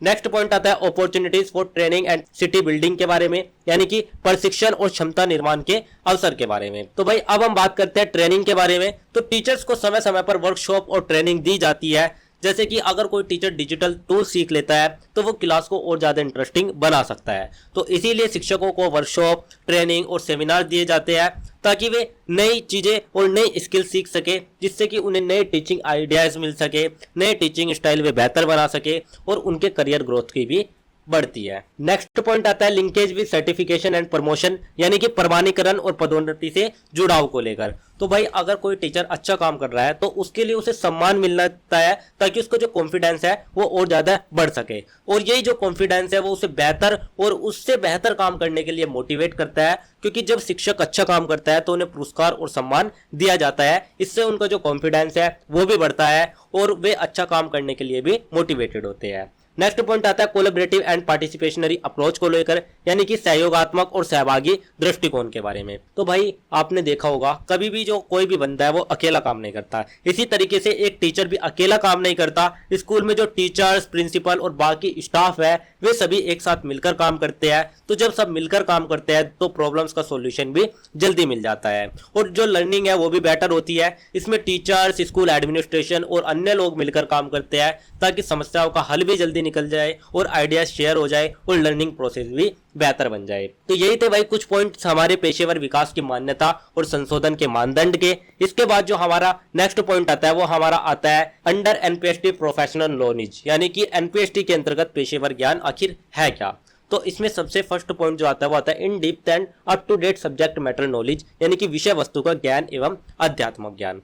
तो भाई कोई भी टीचर है उसको अपने सब्जेक्ट की गहरी समझ होनी चाहिए। क्यों? क्योंकि वो स्टूडेंट को सही और क्लियर नॉलेज दे सके, करंट नॉलेज दे सके, एग्जाम्पल देकर उसको समझा सके और उसे टीचिंग मेथड्स भी आने चाहिए। तो भाई अगर आप कोई भी चीज़ समझा रहे हो, आपको वो सामने वाले बच्चे को समझ नहीं आ रही, तो आपके समझाने का कोई फायदा नहीं। इसलिए आपको अपने टीचिंग मेथड इस तरीके से रखने चाहिए ताकि सामने वाले को समझ आ सके। आपको कुछ एग्जाम्पल देके समझाना चाहिए ताकि बच्चों की जो साइकोलॉजी है वो भी अच्छी हो सके। नेक्स्ट पॉइंट आता है एडुकेट अंडरस्टैंडिंग ऑफ पेडागोजी, यानी कि शिक्षण शास्त्र की समुचित समझ होनी चाहिए। भाई टीचर को टीचिंग मेथड जैसे कि आप देखें एक्टिविटी बेस्ड लर्निंग हो गई, इन सभी का ज्ञान होना चाहिए। इससे क्या होता है, इससे जो क्लास है वो भी इंटरेस्टिंग बनती है और स्टूडेंट्स भी और ज़्यादा सक्रिय और रोचक बन जाते हैं। नेक्स्ट पॉइंट आता है knowledge of child development and psychology को लेकर, यानी कि बाल विकास और मनोविज्ञान का ज्ञान। इसी के साथ साथ जो टीचर है उसको बच्चों की सोच, उसके बिहेवियर और उसकी ज़रूरतों को समझना चाहिए, यानी कि सिर्फ उसके पढ़ाई पर नहीं, उसकी सोच, बिहेवियर और ज़रूरतों को समझकर उसे पढ़ाना चाहिए। इससे हर स्टूडेंट को सही गाइडेंस मिलती है और उसका ओवरऑल डेवलपमेंट होता है, ना कि सिर्फ पढ़ाई का। तो पढ़ाई के साथ साथ उसके जो मॉरल वैल्यूज है, उसको जो डिसिप्लिन है, ये सब सिखाया जाए ताकि वो केवल पढ़ाई के मार्ग में ही नहीं बल्कि अपनी जिंदगी के मार्ग में भी आगे बढ़ सके। नेक्स्ट पॉइंट आता है understanding of सर्कुलम and assessment system, यानी कि पाठ्यक्रम और मूल्यांकन प्रणाली की समझ होनी चाहिए। तो भाई अगर आप कोई भी चीज पढ़ा रहे हो लेकिन आपको उसकी नॉलेज ही नहीं है कि सिलेबस में और एग्जाम में किस तरीके से पूछा जाता है, तो आपका जो पढ़ाना है वो वेस्ट जाएगा। तो इसीलिए जो टीचर होते हैं उसको सिलेबस और एग्जाम सिस्टम की नॉलेज होनी चाहिए ताकि वो सही तरीके से पढ़ा सके और स्टूडेंट की जो प्रोग्रेस है वो चेक कर सके। तो ये जो प्रक्रिया है यही हमारे टीचिंग यानी कि हमारे शिक्षण को और ज्यादा पर्पसफुल और आउटकमिंग ओरिएंटेड बनाती है। नेक्स्ट पॉइंट आता है technological knowledge and digital literacy को लेकर, यानी कि जैसा कि आज का समय तकनीकी का है तो उसको तकनीकी ज्ञान और डिजिटल साक्षरता भी होनी चाहिए। आज के समय में डिजिटल नॉलेज बहुत ही ज्यादा जरूरी होती है। तो अगर टीचर टेक्नोलॉजी का यूज करता है तो क्लास ज्यादा इंगेजिंग और इंटरेस्टिंग भी बन जाती है। तो आज के समय में टेक्नोलॉजी बहुत जरूरी है। टीचर को ऑनलाइन टूल्स, डिजिटल डिवाइस, इन सभी का उपयोग करना आना चाहिए, जो कि हमारी कॉन्टेम्पररी वर्ल्ड की आवश्यकता यानी कि हमारी जो एक तरीके से आप कह सकते हैं इनका महत्व है वो बहुत ही ज्यादा जरूरी हो जाता है। नेक्स्ट एंड लास्ट पॉइंट आता है knowledge and understanding of inclusive education को लेकर, यानी कि समावेशी शिक्षा का ज्ञान और उसकी समझ को लेकर। तो भाई हर स्टूडेंट अलग अलग होता है, सब एक जैसे नहीं होते। मान लीजिएगा आपको कोई भी एक क्वेश्चन समझाया गया है, कोई स्टूडेंट है जिसने फर्स्ट लेक्चर देखकर ही उसको अच्छे से समझ लिया, कोई ऐसा है जिसने उसको 2 बार रिपीट किया, कोई ऐसा है किसने उसी को 3 बार रिपीट किया। यानी कि हर स्टूडेंट्स अलग अलग होता है, कोई तेज कोई धीमा। एक अच्छा टीचर वही है जो सबको इक्वल मौका दे। तो हर स्टूडेंट अलग होता है, कुछ कमजोर कुछ स्ट्रॉन्ग, तो इसीलिए टीचर्स को सबको इक्वल मौका देना चाहिए। स्पेशल नीड्स वाले स्टूडेंट को भी वो सपोर्ट करना चाहिए। तो भाई एक अच्छा शिक्षक बनने के लिए सिर्फ पढ़ाना ही नहीं बल्कि लगातार सीखना, टेक्नोलॉजी अपनाना और हर स्टूडेंट को समझना जरूरी है। तो यही जो चीजें हैं यही एक टीचर को ट्रूली प्रोफेशनल बनाती है। तो यही थे हमारे कुछ पॉइंट्स पेशेवर ज्ञान के। इसके बाद जो हमारा नेक्स्ट पॉइंट आता है वो हमारा आता है एनपीएसटी के अंतर्गत पेशेवर अभ्यास को लेकर। तो अब हम बात कर लेते हैं प्रोफेशनल प्रैक्टिस के बारे में, जिसमें हमारा सबसे फर्स्ट पॉइंट जो आता है वो आता है इफेक्टिव क्लासरूम मैनेजमेंट, यानी कि प्रभावी कक्षा प्रबंधन और सकारात्मक वातावरण निर्माण का। तो सबसे पहले हम बात करते हैं एक टीचर अपनी क्लास को इफेक्टिव कैसे बनाता है। तो भाई कोई भी टीचर है उसको अपने क्लास में ऐसा इन्वायरमेंट लाना चाहिए, ऐसा माहौल बनाना चाहिए ताकि स्टूडेंट कंफर्टेबल फील कर सके। तो जैसे अगर किसी स्टूडेंट को वो गलती करता है तो उससे डांटने के बजाय उसे गाइड करो। इससे जो स्टूडेंट है वो खुलकर भी बोलता है और अपनी लर्निंग भी इंप्रूव करता है। नेक्स्ट पॉइंट आता है utilisation of student centre teaching methods को लेकर, यानी कि छात्र केंद्रित शिक्षण विधियों का उपयोग। तो भाई ओल्ड मेथड में टीचर बोलता था और स्टूडेंट सिर्फ सुनता था, लेकिन अब जो स्टूडेंट है वो सेंटर में आ गया है। Actively based learning, project work, group discussion, ये सब यूज किया जाता है। तो भाई अब जो स्टूडेंट है वो अपने डाउट भी पूछता है, उसको जो भी डाउट होता है वो बताता है। मान लो हिस्ट्री पढ़ाते वक्त सिर्फ लेक्चर देने के बजाय रोल प्ले कराओ तो स्टूडेंट जो है वो खुद इंटरेस्ट लेने लगेगा और वो इससे क्या होगा, इससे उसकी जो टीचिंग है वो और ज्यादा इंपैक्टफुल भी बन जाएगी। नेक्स्ट पॉइंट आता है continuous assessment and constructive feedback को लेकर, निरंतर मूल्यांकन और रचनात्मक प्रतिक्रिया को लेकर। सिर्फ एग्जाम के टाइम चेक करना इनफ नहीं है, टीचर को रेगुलर फीडबैक भी देना चाहिए, यानी कि उसे समय समय पर ऐसी कुछ रचनात्मक अभिक्रिया करनी चाहिए ताकि वो पता कर सके कि स्टूडेंट किस फील्ड में आगे बढ़ रहा है, कहाँ पर उसको इम्प्रूव कर सकते हैं और कौन सा पॉइंट उसका स्ट्रॉन्ग है। तो इससे क्या होता है, इससे स्टूडेंट अपनी वीकनेस समझकर उसको भी इम्प्रूव करता है। नेक्स्ट पॉइंट आता है incorporation of innovation and creativity in teaching को लेकर, यानी कि शिक्षण में नवाचार और रचनात्मकता को समावेश को लेकर। तो भाई सेम बोरिंग टीचिंग स्टाइल में स्टूडेंट बोर हो जाता है, तो टीचर को नए नए मेथड यूज करने चाहिए। क्लासरूम का एनवायरनमेंट ऐसा बनाना चाहिए ताकि वो इंगेजिंग लगे। तो games, story telling, real life example उनके माध्यम से समझाना चाहिए ताकि जो विद्यार्थियों की जिज्ञासा है पढ़ने में वो बढ़े। तो जैसे कि आप देखें मैथ्स में फॉर्मूलेज को रियल लाइफ सिचुएशन से रिलेट करो तो तभी आपके समझ में आ पाएगा। नेक्स्ट पॉइंट आता है effective utilisation of technological resources, यानी कि तकनीकी संसाधनों का प्रभावी प्रयोग को लेकर। तो भाई आज के टाइम में जो टेक्नोलॉजी है वो बहुत ही ज़्यादा इंपॉर्टेंट है। Smart boards, presentation software, online platforms, online tools, ये सब यूज़ करना चाहिए। मान लो एग्जाम का कोई कॉन्सेप्ट है वो एनिमेशन से समझा, जिससे कि जो लर्निंग है वो 2x फास्ट हो जाती है। यानी कि आपने देखा होगा अगर आप कभी भी कुछ भी चीज़ समझ रहे हैं, अगर आपको वो एनिमेशन में दिखाई जाए तो आपके जल्दी समझ में आ जाती है। जिस तरीके से आपने देखा अगर आपको कोई पिक्चर की स्टोरी टेलिंग बताई जाए तो वो आपकी जल्दी से याद नहीं रहेगी, लेकिन अगर आप उसी पिक्चर को थिएटर में देखते हो या अपने फ़ोन में देखते हो, एनिमेशन के थ्रू देखते हो, तो वो आपको हमेशा याद रहती है कि कब कैसे क्या हुआ था। नेक्स्ट पॉइंट आता है inclusive and equitable teaching practice को लेकर, यानी कि समावेशी और समानतापूर्ण शिक्षण व्यवहार को लेकर। तो भाई सब स्टूडेंट्स इक्वल्स होते हैं, चाहे उनका बैकग्राउंड कुछ भी हो, यानी कि अमीर गरीब को कोई भी फर्क नहीं होना चाहिए। टीचर को हर स्टूडेंट को इक्वल अपॉर्चुनिटी देनी चाहिए। यही एक रियल एजुकेशन का बेस है, जिसे हम कहते हैं इक्वालिटी एंड फेयरनेस। तो भाई यही थे कुछ पॉइंट हमारे एनपीएसटी के अंतर्गत पेशेवर अभ्यास के। इसके बाद जो हमारा नेक्स्ट पॉइंट आता है वो हमारा आता है एनपीएसटी के अंतर्गत पेशेवर मूल्य और दृष्टिकोण, यानी कि प्रोफेशनल वैल्यूज एंड पर्सपेक्टिव को लेकर। तो भाई अब बात करते हैं हम एनपीएसटी के अकॉर्डिंग टीचर्स के वैल्यूज की, जो एक टीचर को रोल मॉडल बनाती है, जिसमें सबसे पहला आता है adherence to ethics, honesty and transparency, यानी कि नैतिकता, ईमानदारी और पारदर्शिता के पालन को लेकर। तो भाई टीचर कैसा भी हो, टीचर को हमेशा हॉनेस्ट और ट्रांसपेरेंट रहना चाहिए, यानी कि उसको हमेशा ईमानदार रहना चाहिए और पारदर्शी रहना चाहिए, ताकि वो किसी भी स्टूडेंट के साथ कोई भी अन्याय ना कर सके, क्योंकि स्टूडेंट उनसे ही सीखता है। अगर कोई टीचर गलत करेगा तो स्टूडेंट भी गलत ही सीखेगा। तो अगर टीचर सच बोलता है तो स्टूडेंट भी वही फॉलो करते हैं, और इससे जो ओवरऑल स्टूडेंट्स का जो डेवलपमेंट है वो भी बढ़ने लगता है। नेक्स्ट पॉइंट आता है a perspective of inclusivity and equity को लेकर, यानी कि समावेशिता और समानता के दृष्टिकोण को लेकर। तो भाई किसी भी स्टूडेंट के साथ डिस्क्रिमिनेशन नहीं होना चाहिए, चाहे वो अमीर रूप से हो चाहे वो गरीब रूप से हो, किसी भी आधार पर, सोशल, इकोनॉमिक, कल्चरल, किसी भी बैकग्राउंड के आधार पर उसके साथ डिस्क्रिमिनेशन यानी कि भेदभाव नहीं होना चाहिए। तो भाई जो टीचर है उसका काम है सबको इक्वल चांस देना, यानी कि किसी भी आधार पर किसी भी स्टूडेंट के साथ भेदभाव ना करके सभी स्टूडेंट को एक अपॉर्चुनिटी दे पढ़ने की। नेक्स्ट पॉइंट आता है empathy, sensitivity and human approach, यानी कि सहानुभूति, संवेदनशीलता और मानवीय दृष्टिकोण को लेकर। तो भाई कुछ कुछ टीचर ऐसे होते हैं कि वे सिर्फ पिटाई पर ही ध्यान देते हैं, लेकिन आज के जो टीचर्स हैं उनको स्टूडेंट्स की फीलिंग समझनी होती है, क्योंकि कभी कभी जो स्टूडेंट है वो सैड होता है या प्रॉब्लम में होता है, तो टीचर्स को इसको सपोर्ट करना चाहिए। तो जैसा कि आप देखते होंगे आपके जो आज के समय के जो मेंटर होते हैं वे आपके पढ़ाई से रिलेटेड, अगर आपके रियल लाइफ में कुछ भी प्रॉब्लम्स होती है तो उसमें भी वे आपको सपोर्ट करते हैं। तो इससे जो टीचर स्टूडेंट बॉन्ड है वो भी और ज़्यादा कंफर्टेबल और ज़्यादा स्ट्रॉन्ग बन जाता है। नेक्स्ट पॉइंट आता है प्रोफेशनल रिस्पॉन्सिबिलिटी एंड कमिटमेंट को लेकर, यानी कि व्यवसायिक उत्तरदायित्व और प्रतिबद्धता को लेकर। तो भाई टीचर का काम सिर्फ पढ़ाना ही नहीं बल्कि रिस्पॉन्सिबिलिटी लेना भी है, यानी कि टाइम पर काम करना, क्वालिटी एजुकेशन देना, ये सब टीचर की एक रिस्पॉन्सिबिलिटी होती है, और यही जो रिस्पॉन्सिबिलिटी है यही एक ट्रू प्रोफेशनल कहलाती है। नेक्स्ट पॉइंट आता है propensity for continuous learning and self development के बारे में, यानी कि निरंतर सीखने और आत्म विकास की प्रक्रिया को लेकर। तो भाई एक अच्छा जो टीचर होगा वो कभी सीखना बंद नहीं करता, वो नए मेथड्स, नए टेक्नोलॉजीज, नई स्किल सीखता रहता है और हमेशा खुद को अपने आप को बेटर करता रहता है, अपने आप को अपडेट करता रहता है, ताकि वो स्टूडेंट्स को बेस्ट दे सके। नेक्स्ट एंड लास्ट पॉइंट आता है collaboration, participation and team spirit, यानी कि सहयोग, सहभागिता और टीम की भावना उसके अंदर होनी चाहिए। तो टीचर को दूसरे टीचर्स और पेरेंट्स के साथ मिलकर काम करना चाहिए, जो स्कूल के और स्टाफ होते हैं, चाहे वो पियोन हो चाहे प्रिंसिपल हो, सबके साथ मिलकर एक टीम वर्क से ही काम करना चाहिए, क्योंकि टीम वर्क से ही बेस्ट रिजल्ट आते हैं। तो भाई एक इफेक्टिव टीचर बनने के लिए सिर्फ नॉलेज ही नहीं बल्कि वैल्यूज और टीचिंग स्किल्स दोनों ही जरूरी है। तो यही थे हमारे कुछ पॉइंट्स पेशेवर मूल्य और दृष्टिकोण के। इसके बाद जो हमारा नेक्स्ट पॉइंट आता है वो हमारा आता है एनपीएसटी के अंतर्गत पेशेवर विकास, यानी कि प्रोफेशनल डेवलपमेंट के बारे में। तो भाई प्रोफेशनल डेवलपमेंट के बारे में मैंने आपको क्वेश्चन नंबर फर्स्ट में भी एक्सप्लेन किया था, यहाँ पर भी मैं आपको ओवरऑल एक कुछ पॉइंट्स में समझा देता हूँ, जिसमें सबसे पहला पॉइंट आता है participation in continuous training and workshop के बारे में, यानी कि जो निरंतर प्रशिक्षण होती है उसके बारे में।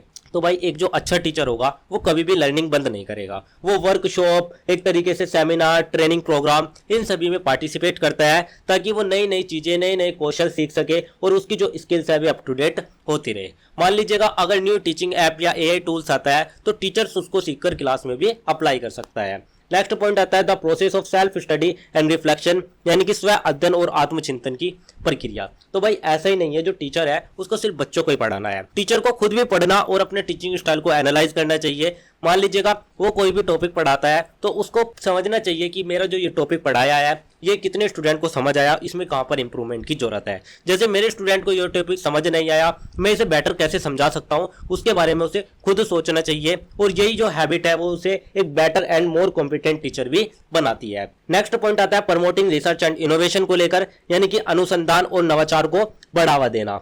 तो भाई टीचर के जो नए आइडियाज है उनको वो ट्राई करने चाहिए, सिर्फ ओल्ड मेथड्स पर डिपेंड नहीं रहना चाहिए। इससे क्या होता है, इससे उसकी ग्रोथ रुक जाती है।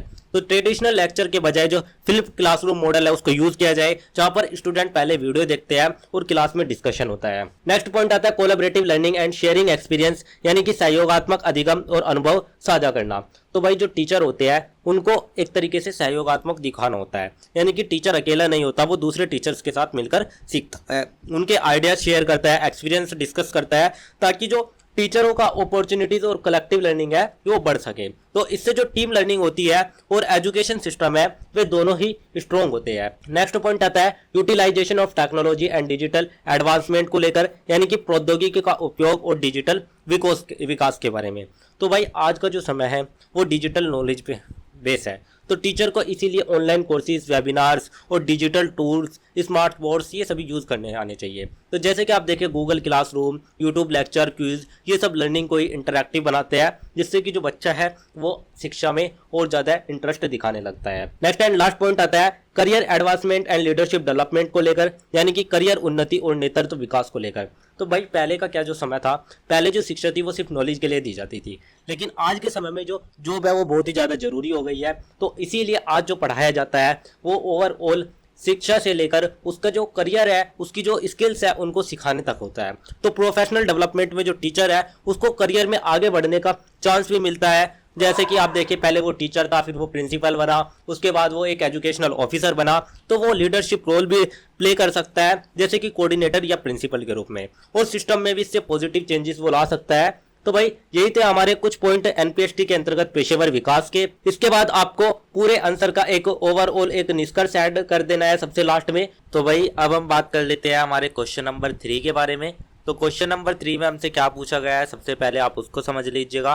क्वेश्चन नंबर 3 में हमसे 2 से 3 चीज़ें पूछी गई है। सबसे पहले चीज़ तो ये पूछी गई है कि जो टीचर्स है उनके प्रोफेशनल डेवलपमेंट के मॉडल्स को हमें समझाना है, यानी कि टीचर्स के जो प्रोफेशनल डेवलपमेंट होते हैं वे कौन कौन से होते हैं उनको हमें एक्सप्लेन करना है। इसी के साथ साथ हमें बताना है कि ये जो मॉडल्स है ये FDP, जिसे हम फैकल्टी डेवलपमेंट प्रोग्राम भी कहते हैं, उनको बनाने में, उनको ऑर्गेनाइज को कैसे हेल्प करते हैं।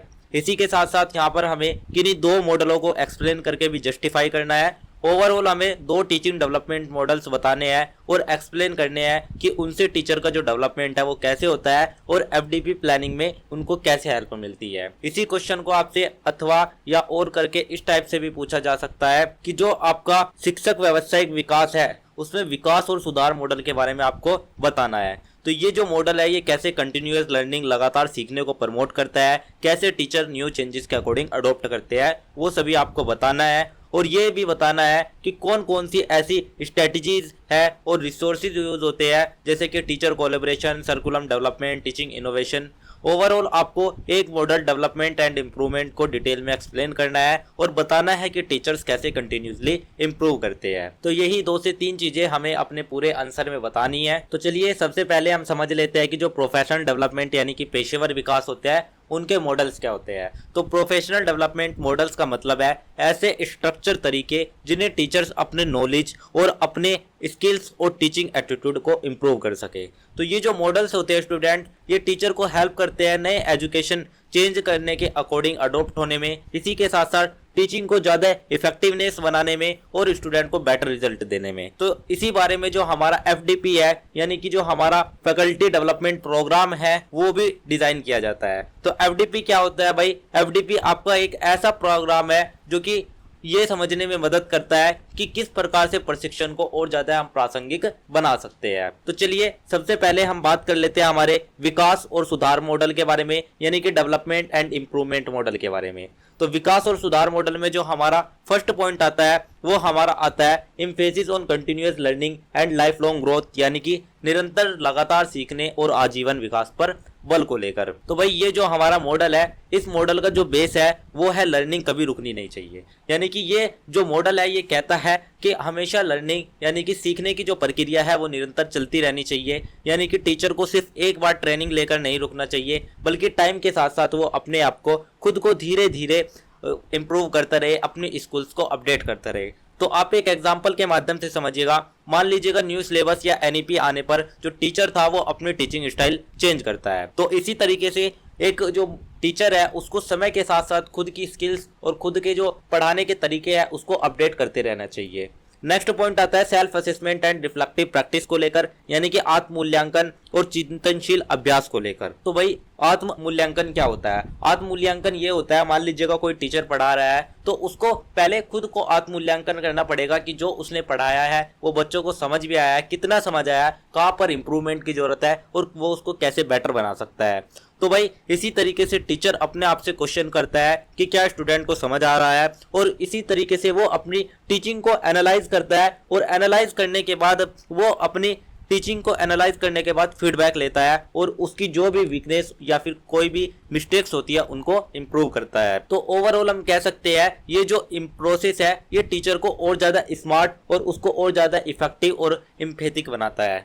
नेक्स्ट पॉइंट आता है adoption to changing educational needs के बारे में, यानी कि बदलती वैश्विक आवश्यकताओं के अनुसार अनुकूलन के बारे में। तो भाई आज जो एजुकेशन सिस्टम है वो तेजी से चेंज हो रहा है, यानी कि आज के समय में जो एजुकेशन है वो धीरे धीरे बदलती जा रही है। पहले क्या था? पहले चौक और बोर्ड का सिस्टम था, लेकिन आज के समय में आप देखें ऑनलाइन लर्निंग है, डिजिटल टूल्स है, न्यू मेथड्स है। तो टीचर को इन सभी चेंजेस के अकॉर्डिंग ही अडॉप्ट करना पड़ता है। यानी कि मान लीजिएगा ऑफलाइन से ऑनलाइन टीचिंग शिफ्ट होना, जैसे कि कोविड टाइम में हुआ था, तो ये एक टीचर के लिए बहुत ही बड़ी चुनौती थी।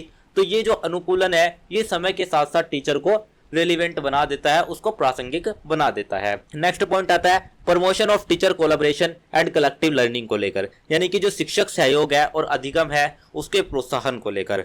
तो भाई टीचर कभी भी अकेला नहीं सीखता, वो दूसरे टीचर्स के साथ मिलकर ही, यानी कि ओवरऑल टीचरों का एक ग्रुप होता है, वे ग्रुप ही एक दूसरे के साथ मिलकर ग्रो करते हैं।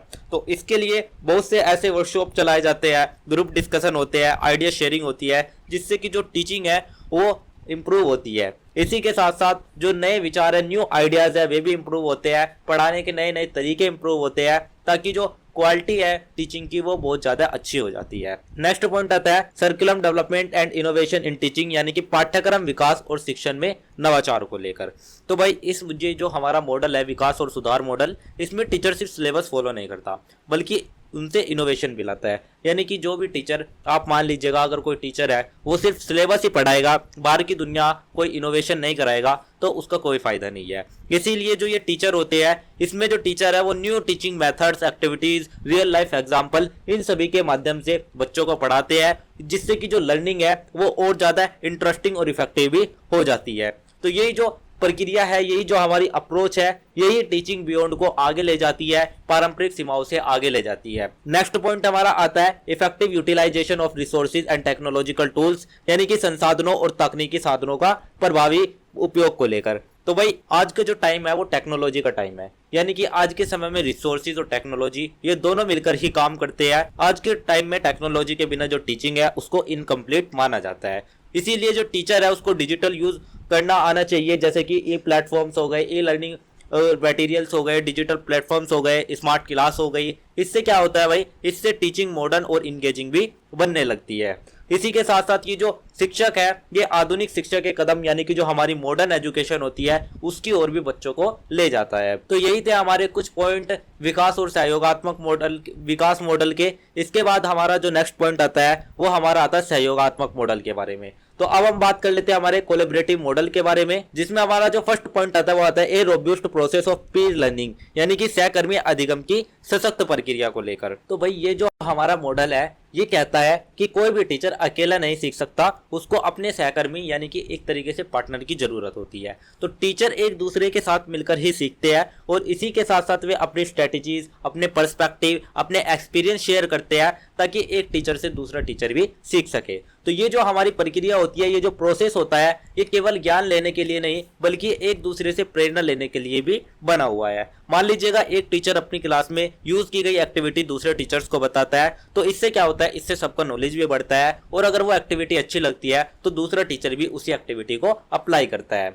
सेकंड पॉइंट आता है organisation of group discussion, workshop at seminars, यानी कि समूह चर्चा, कार्यशालाएं, संगोष्ठियां। तो आपने देखा होगा टीचर्स के लिए ऐसे बहुत सारे ग्रुप डिस्कशन, सेमिनार ऐसे आयोजित किए जाते हैं जिससे कि जो टीचर है वे आपस में मिलजुल के एक्टिविटीज, आइडियाज ये सभी शेयर कर सके। तो रेगुलर ग्रुप डिस्कशन और वर्कशॉप ऑर्गेनाइज की जाती है। इसमें जो टीचर्स होते हैं वे अपने वेरियस टॉपिक्स, नए आइडियाज, टीचिंग मेथड्स और इथिक्स के बारे में सीखते हैं। इससे क्या होता है, इससे उनकी जो टीचिंग क्वालिटी होती है वो और ज्यादा इंप्रूव हो जाती है। नेक्स्ट पॉइंट आता है an effective process for collective problem solving, यानी कि सामूहिक समस्या समाधान की प्रभावी प्रक्रिया को लेकर। तो भाई जब किसी टीचर को प्रॉब्लम आती है तो वो उसको अकेला सॉल्व नहीं करता बल्कि टीम के साथ डिस्कस करता है। मान लीजिएगा कोई टीचर है, उसके किसी क्वेश्चन में प्रॉब्लम आ रही है तो वो जाके स्टूडेंट से तो पूछेगा नहीं, इसीलिए वो अपने सहकर्मी, अपने जो पार्टनर वाले टीचर होते हैं उनके पास जाते हैं, वहीं से उस प्रॉब्लम का सॉल्यूशन निकालते हैं और साथ में टीम के साथ डिस्कस करके ही उसका सॉल्यूशन निकाला जाता है।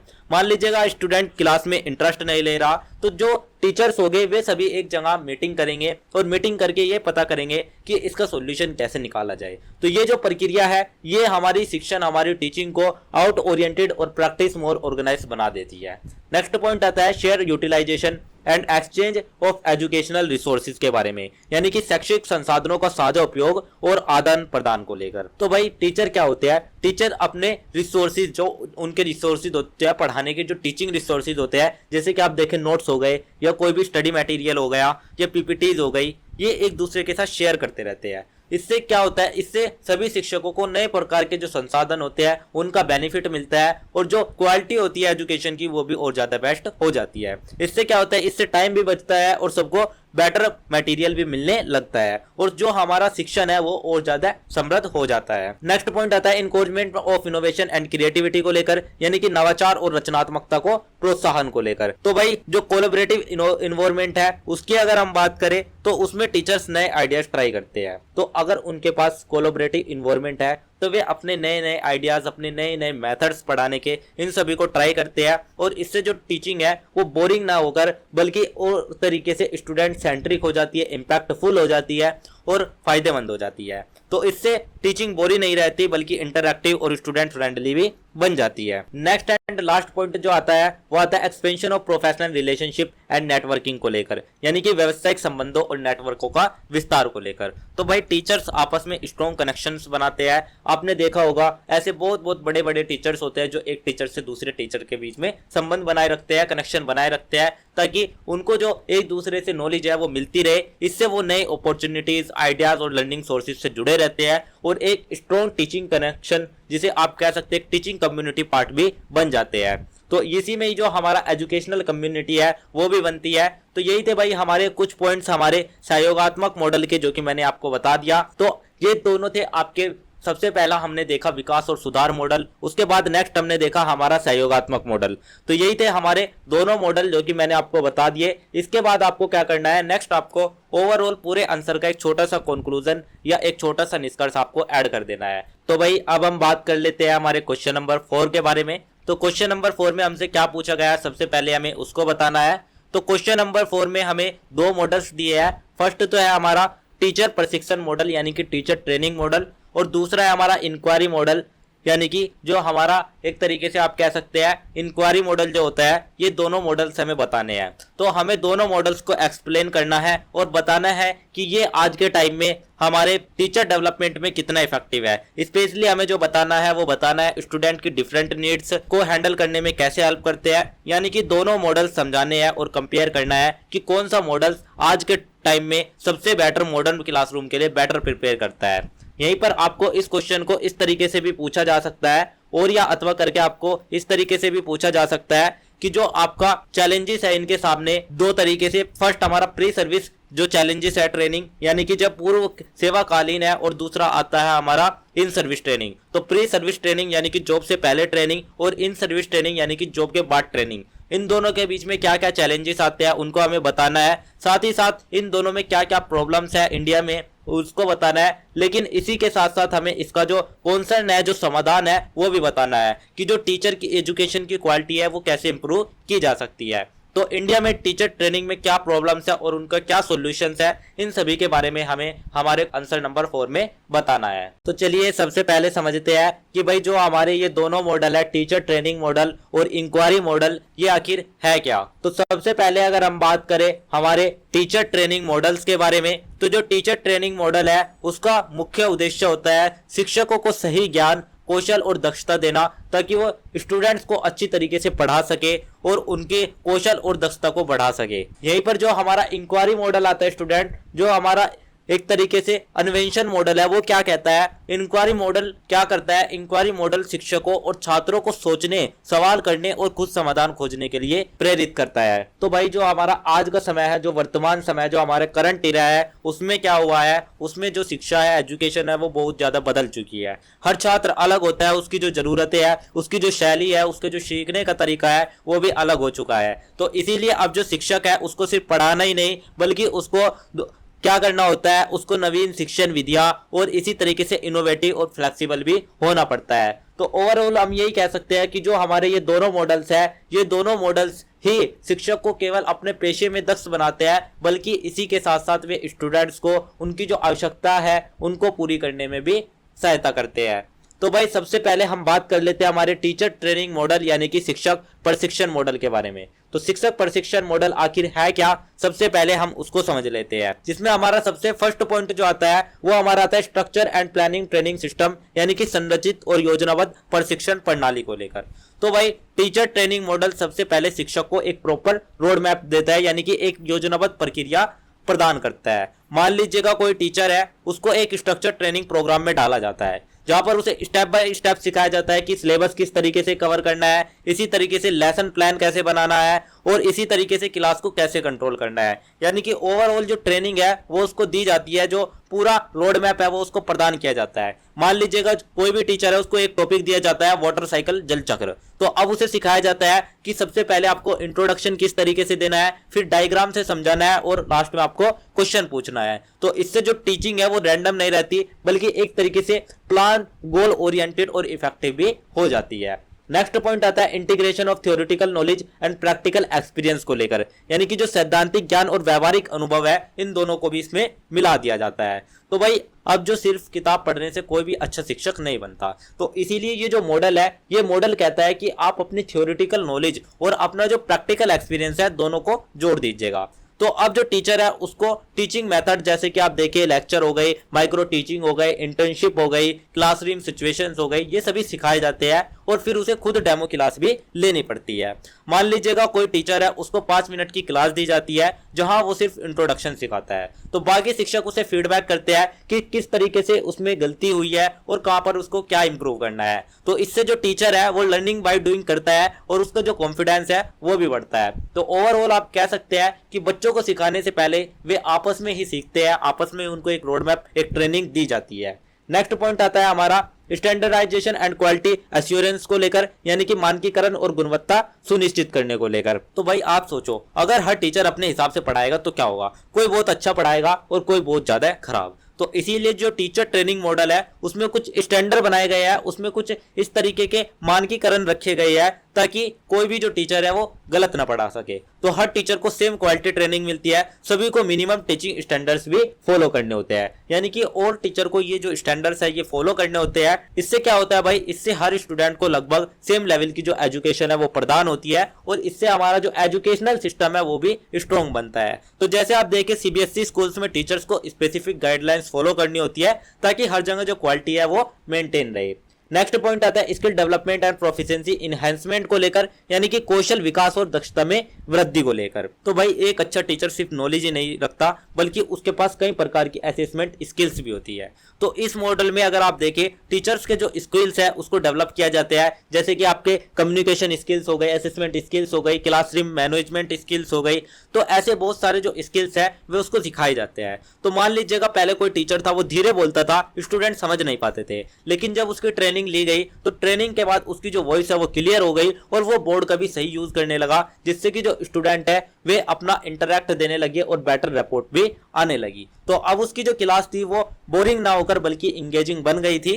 नेक्स्ट पॉइंट आता है preparation for diverse students need को लेकर, यानी कि विविध विद्यार्थियों की आवश्यकताओं के लिए तैयारी। तो भाई हर क्लास में अलग अलग प्रकार के छात्र होते हैं। कुछ छात्र तो ऐसे होते हैं जो सबसे जल्दी समझ जाते हैं, कुछ छात्र ऐसे होते हैं जो 2 या 3 बार रिपीट करने के बाद समझते हैं, और कुछ बिल्कुल वीक होते हैं जो कुछ ज्यादा ही सवाल पूछते हैं। तो भाई टीचर ट्रेनिंग मॉडल जो है वो एक टीचर को सिखाता है कि इन सबको हैंडल किस तरीके से करना है, यानी कि जो वोरियस टाइप्स ऑफ स्टूडेंट्स है उनको किस तरीके से हैंडल करना है, उनको अलग अलग प्रकार की विधियों का ज्ञान दिया जाता है। तो इससे क्या होता है भाई, इससे हर टीचर को और हर स्टूडेंट को एक तरीके से पूरा इक्वल मौका मिला जाता है। तो आज के समय में इसे इंक्लूसिव एजुकेशन भी कहा जाता है, जिसे हम समावेशी एजुकेशन, समावेशी शिक्षा कहते हैं, वो हमारा यही है।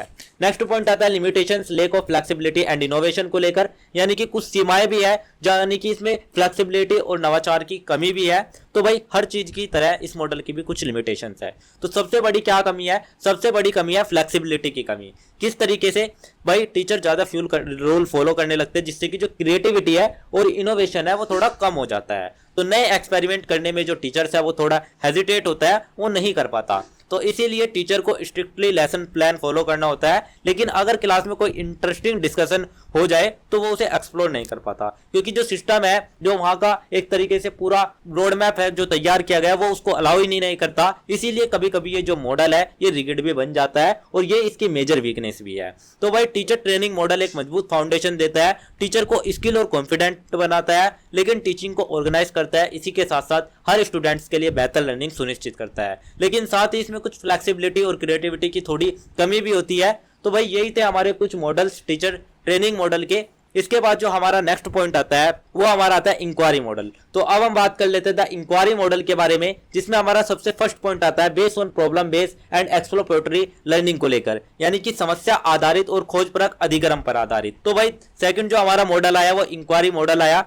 ये जो हमारा मॉडल है इसमें पढ़ाने का जो तरीका है वो थोड़ा बदल जाता है। कैसे, मान लीजिएगा कोई भी टीचर है वो बच्चों से कहता है कि बताओ पानी क्यों उबलता है। तो इसमें क्या होता है, इसमें जो बच्चे हैं वे पूछते हैं, सवाल पूछते हैं, एक्सपेरिमेंट करते हैं और खुद जवाब ढूंढते हैं। तो इसी को ही हम कहते हैं इंक्वायरी लर्निंग, यानी कि जो हमारा ये मॉडल होता है कि हमारा प्रॉब्लम बेस्ड लर्निंग होता है। इसमें क्वेश्चनिंग अप्रोच रखी जाती है। इसमें जो शिक्षक है वो विभिन्न प्रश्नों को उठाता है, जिससे कि जो स्टूडेंट है वो जिज्ञासु और सक्रिय भी बन जाता है। इसमें टीचर गाइड बन जाता है और जो एक स्टूडेंट है वो एक तरीके से एक्सप्लोरर भी बन जाता है। तो यही विद्यार्थी को कुछ सीखने, सिमिलर मैनर देने के लिए रखा गया है। तो यही था हमारा फर्स्ट पॉइंट। इसके बाद जो हमारा नेक्स्ट पॉइंट आता है वो हमारा आता है development of reflective and analytical thinking को लेकर, यानी कि चिंतनशील और विश्लेषणात्मक सोच का विकास। तो भाई ये जो हमारा मॉडल है, इस मॉडल में शिक्षक हर चीज का विश्लेषण करता है कि क्या सही हुआ, क्या गलत हुआ, और वह ये समझने की कोशिश करता है कि कौन सा तरीका, कौन सी विधि, कौन सा मेथड सबसे ज्यादा प्रभावी है और कौन सा तरीका कम प्रभावी है। तो इसी प्रक्रिया से उसकी जो सोच है वो और ज्यादा गहरी और तार्किक बनती है, यानी कि वो केवल पढ़ाता ही नहीं बल्कि हर स्थिति को समझकर उसका निर्णय भी लेता है। तो इससे जो शिक्षक की समस्या है वो सुलझाने की क्षमता भी बढ़ती है और धीरे धीरे वह एक बेहतर और कुशल शिक्षक भी बन जाता है। नेक्स्ट पॉइंट आता है promotion of innovation and creativity को लेकर, यानी कि नवाचार और रचनात्मकता को प्रोत्साहन को लेकर। तो भाई ये जो मॉडल है ये शिक्षक को नए नए प्रयोग करने के लिए प्रेरित करता है। तो वह पारंपरिक तरीके जो कि हमारा बोर्ड और चौक का तरीका था उसको छोड़कर आधुनिक और रोचक तकनीक, जैसे कि हमारा स्मार्ट क्लास हो गया, डिजिटल बोर्ड हो गया, उन सभी को अपनाने में मदद करता है। तो भाई जैसे आप देखें एक्टिविटी बेस्ड लर्निंग हो गई, डिजिटल टूल्स का उपयोग हो गया, इन सभी को ये प्रेरित करता है। इससे जो पढ़ाई है, इससे जो टीचिंग प्रोसेस है उसमें नयापन आता है और विद्यार्थी भी ज्यादा जुड़ने लगता है। तो रचनात्मकता के कारण ही जो हमारा रचनात्मकता है, जो हमारी क्रिएटिविटी है, उसके कारण ही छात्रों की जो सोच है वो भी विकसित होती है, यानी कि वे अब केवल रटने की बजाय समझकर भी सीखने लगते हैं। नेक्स्ट पॉइंट आता है स्टूडेंट सेंटर टीचिंग अप्रोच को लेकर, यानी कि छात्र केंद्रित शिक्षक दृष्टिकोण को लेकर। तो भाई ये जो मॉडल है इसमें सिर्फ शिक्षक पर नहीं बल्कि छात्रों पर भी ध्यान रखा गया है। पहले क्या था, पहला जो हमारा मॉडल था वो था सिर्फ ऐसा कि टीचर पढ़ाता था और बच्चा पढ़ता था, लेकिन ये जो हमारा मॉडल है इसमें जो ध्यान है वो सिर्फ शिक्षक पर नहीं बल्कि छात्रों पर भी होने लगा। यानी कि जो शिक्षक है वो हर छात्रों की जरूरतें, उसकी जो प्रॉब्लम्स है उनको समझता है और उनकी क्षमता को समझने की कोशिश करता है। तो वही उसी अनुसार ही पढ़ाने का तरीका बदलता है। इससे हर छात्रों को सीखने का और बराबर मौका मिलता है। तो विद्यार्थी खुद भी सीखने की प्रक्रिया में सक्रिय भाग लेने लगते हैं। इससे उनकी जो समझ है वो और ज्यादा गहरी हो जाती है और उनकी जो अंडरस्टैंडिंग और उनका जो आत्मविश्वास है वो और ज्यादा बढ़ने लगता है। नेक्स्ट पॉइंट आता है promotion of collaboration and dialogue को लेकर, यानी कि सहयोग और संवाद को बढ़ावा को लेकर। तो भाई चिंतनशील मॉडल में शिक्षक अकेले काम नहीं करता, वह अन्य शिक्षकों और अन्य छात्रों के साथ मिलकर काम करता है। जैसे कि आप देखिए ग्रुप डिस्कशन हो गया, टीम वर्क हो गया और विचार विमर्श हो गया, इन सभी को इसमें बढ़ावा दिया जाता है। तो शिक्षक और छात्रों के बीच बेहतर संबंध बनते हैं और पूरी जो कक्षा होगी वो एक सहयोगात्मक यानी कि कोलैबोरेटिव वातावरण में बदल जाती है। नेक्स्ट एंड लास्ट पॉइंट आता है enhance effectiveness for diverse classrooms को लेकर, यानी कि विविध कक्षाओं के लिए अधिक प्रभावशीलता को लेकर। हर कक्षा में अलग अलग प्रकार के छात्र होते हैं, कोई तेज होता है, कोई धीमा होता है और कोई ज्यादा प्रश्न पूछने वाला। तो ये जो मॉडल है ये सभी की जरूरतों को ध्यान में रखता है कि शिक्षक अपनी विधि को हर छात्र के अनुसार ढाल सके और इससे सभी छात्रों को एक बेहतर इक्वल अपॉर्चुनिटीज मिलती है और कोई भी छात्र पीछे नहीं छूटता और जो शिक्षा है वो भी सभी के लिए प्रभावी यानी कि इफेक्टिव भी बन जाती है। तो यही थे हमारे कुछ पॉइंट इंक्वायरी मॉडल के। इसके बाद जो हमारा नेक्स्ट पॉइंट आता है वो हमारा आता है भारत में पूर्व सेवाकालीन और सेवाकालीन शिक्षक की चुनौतियों को लेकर। तो अब हम pre service and in service teacher education in India के सामने जो चैलेंजेस है उनके बारे में बात कर लेते हैं, जिसमें हमारा सबसे पहला जो पॉइंट आता है वो आता है डिस्पैरिटी इन ट्रेनिंग क्वालिटी, यानी कि शिक्षक प्रशिक्षण की गुणवत्ता में असमानता को लेकर। तो भाई भारत में अगर आप देखें तो सभी प्रशिक्षण संस्थान एक जैसे नहीं है। कहीं पर तो कुछ बहुत ही अच्छा प्रशिक्षण मिलेगा लेकिन कहीं पर कुछ कम प्रशिक्षण मिलेगा। तो कहीं पर सुविधाएं कम है, कहीं पर सुविधाएं ज्यादा है, कहीं पर अच्छे प्रशिक्षक है, कहीं पर अच्छे प्रशिक्षक नहीं है। तो इससे क्या होता है, इससे जो सभी शिक्षक है वे हर समान स्तर के नहीं बन पाते और ये जो अंतर है यही हमारी शिक्षा को, यही हमारी समान गुणवत्ता को प्रभावित करता है। और इससे जो छात्रों की शिक्षा है वो भी बदल जाती है, छात्रों को भी अलग अलग तरह की शिक्षा मिलने लगती है। मान लीजिएगा एक जगह पर तो आपको अच्छा प्रशिक्षण दिया जा रहा है, दूसरी जगह पर थोड़ा कम प्रशिक्षण है। तो जो ये टीचर होगा अगर ये जिस स्टूडेंट को पढ़ाएगा तो वो स्टूडेंट भी अच्छा बनेगा, लेकिन जो ये टीचर होगा ये जो जिस स्टूडेंट को पढ़ाएगा वो थोड़ा एक तरीके से साधारण ही रह सकता है। नेक्स्ट पॉइंट आता है excessive reliance on theoretical knowledge, यानी कि सैद्धांतिक ज्ञान पर अत्यधिक निर्भरता को लेकर। तो भाई अधिकतर प्रशिक्षण में थ्योरी पर ज्यादा ध्यान जाता है। तो प्री सर्विस टीचर के लिए सबसे बड़ी जो चुनौती होती है वो यही होती है कि जो प्रशिक्षण है वो सैद्धांतिक ज्ञान पर देता है लेकिन जो व्यवहारिक प्रशिक्षण होता है उसको पीछे छोड़ दिया जाता है। लेकिन आप देखें असली जो कक्षा में चीजें है वे थोड़ी अलग होती है, यानी कि छात्रों के जो व्यवहार, उनकी जो समस्याएं है, उनकी जो सिचुएशंस है वे किताबों से अलग होती है। तो शिक्षक को वास्तविक अनुभव की जरूरत होती है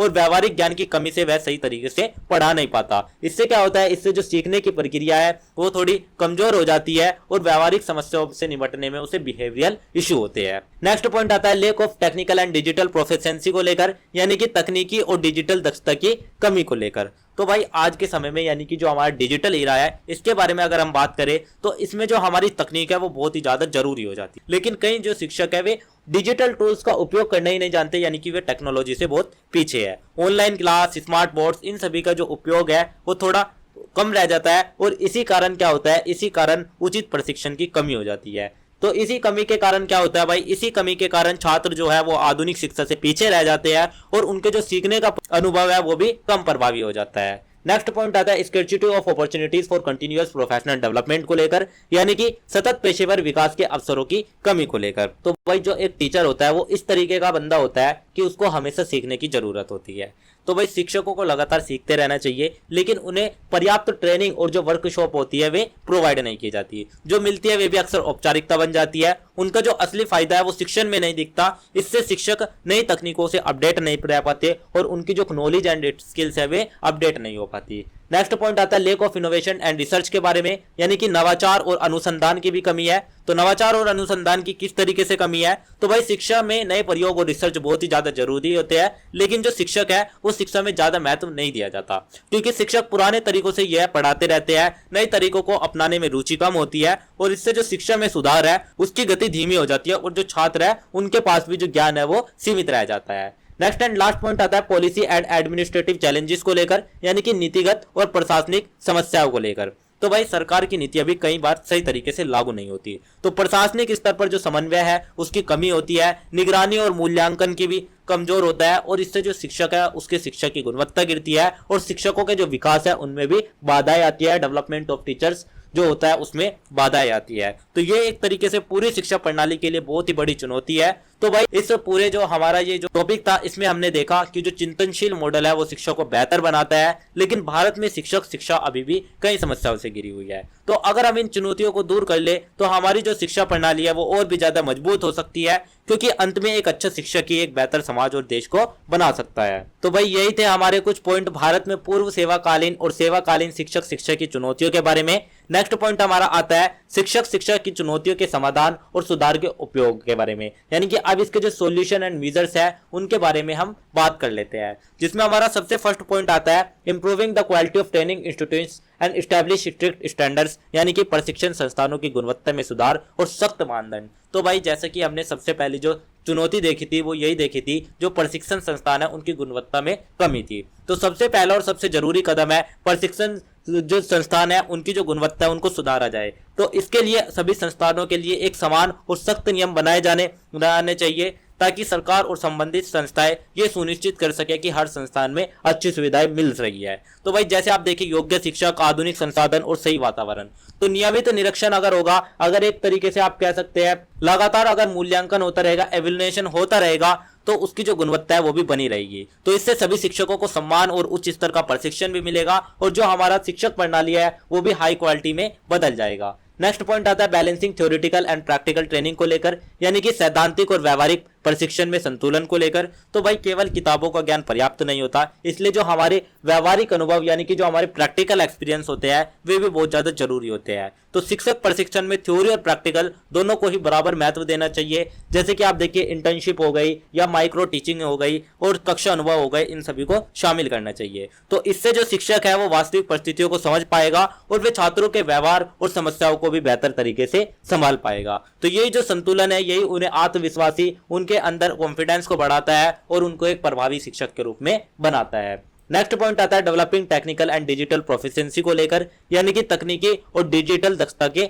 विकास को लेकर। तो भाई आज का जो डिजिटल युग है उसमें तकनीक का ज्ञान अनिवार्य हो गया, तो शिक्षकों को डिजिटल टूल्स और ऑनलाइन प्लेटफॉर्म का प्रशिक्षण देना चाहिए। जैसे कि आप देखिए स्मार्ट क्लास हो गई या कोई भी हमारा ऑनलाइन प्लेटफॉर्म हो गया, डिजिटल एजुकेशनल रिसोर्सेज हो गए, तो इसके लिए उन्हें विशेष प्रशिक्षण कार्यक्रम आयोजित किए जाने चाहिए, जिससे कि जो शिक्षक है वो आधुनिक शिक्षा प्रणाली के साथ तालमेल बैठा पाएंगे और छात्रों को भी बेहतर और रोचक सीखने का अनुभव मिल पाएगा। नेक्स्ट पॉइंट आता है प्रमोटिंग कंटिन्यूअस प्रोफेशनल डेवलपमेंट, जिसे हम सीपीडी भी कहते हैं।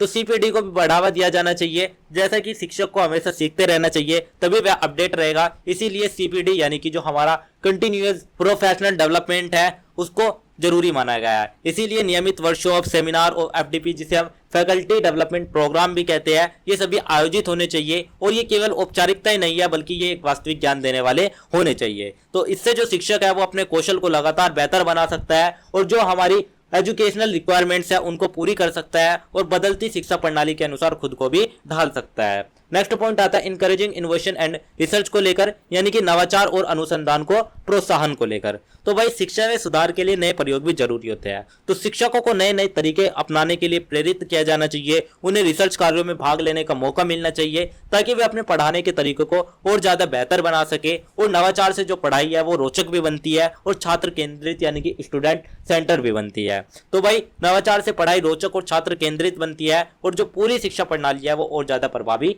हो जाती है। नेक्स्ट पॉइंट आता है effective implementation of policies and administrative reforms के बारे में, यानी कि नीतियों का प्रभावी क्रियान्वयन और प्रशासनिक सुधार को लेकर। तो भाई अगर आपके पास अच्छी नीतियां है तो वे तभी काम करते हैं जब उन्हें सही तरीके से लागू किया जाए। तो इसीलिए शिक्षा से जुड़ी जो नीतियां है उनका प्रभावी क्रियान्वयन भी बहुत ही ज्यादा, उनका जो इंप्लीमेंटेशन है वो बहुत ही ज्यादा जरूरी हो जाता है। तो प्रशासनिक स्तर पर पारदर्शिता और जवाबदेही होनी चाहिए। शिक्षकों को आवश्यक संसाधन, जो भी उनको नेसेसरी रिसोर्सेज है, सपोर्ट है, गाइडेंस है, वे सभी उसको मिलनी चाहिए। निगरानी और मूल्यांकन की जो प्रक्रिया है वो भी मजबूत होनी चाहिए, जिससे कि जो पूरी शिक्षा प्रणाली है वो और ज्यादा सुदृढ़ और ज्यादा इफेक्टिव हो सकती है। तो भाई इसी तरीके से आपको लिख देना है हमारे शिक्षा की चुनौतियों के समाधान और उसके सुधार के उपाय।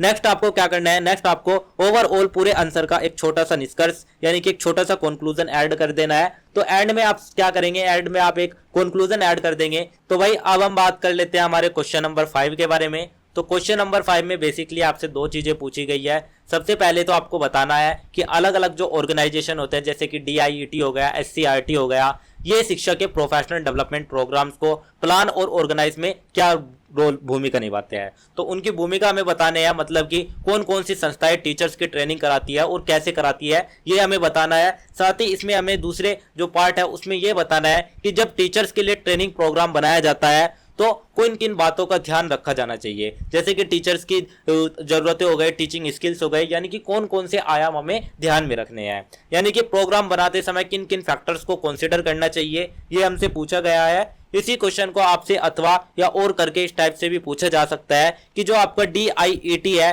District institute of education and training है, वो जिले के स्तर पर टीचर्स की ट्रेनिंग में क्या रोल या क्या भूमिका निभाता है। और इसी तरीके से आपसे पूछा गया है कि DIT कैसे SCRT और जो लोकल अथॉरिटीज होती है उनके साथ मिलकर टीचर्स को ट्रेनिंग और सपोर्ट देता है। तो इन्हीं सभी चीजें के बारे में हमें हमारे आंसर नंबर 5 में बताना है। तो भाई सबसे पहले हम समझ लेते हैं कि जो प्रोफेशनल डेवलपमेंट प्रोग्राम है, यानी कि जो पेशेवर विकास कार्यक्रम है, वो आखिर है क्या।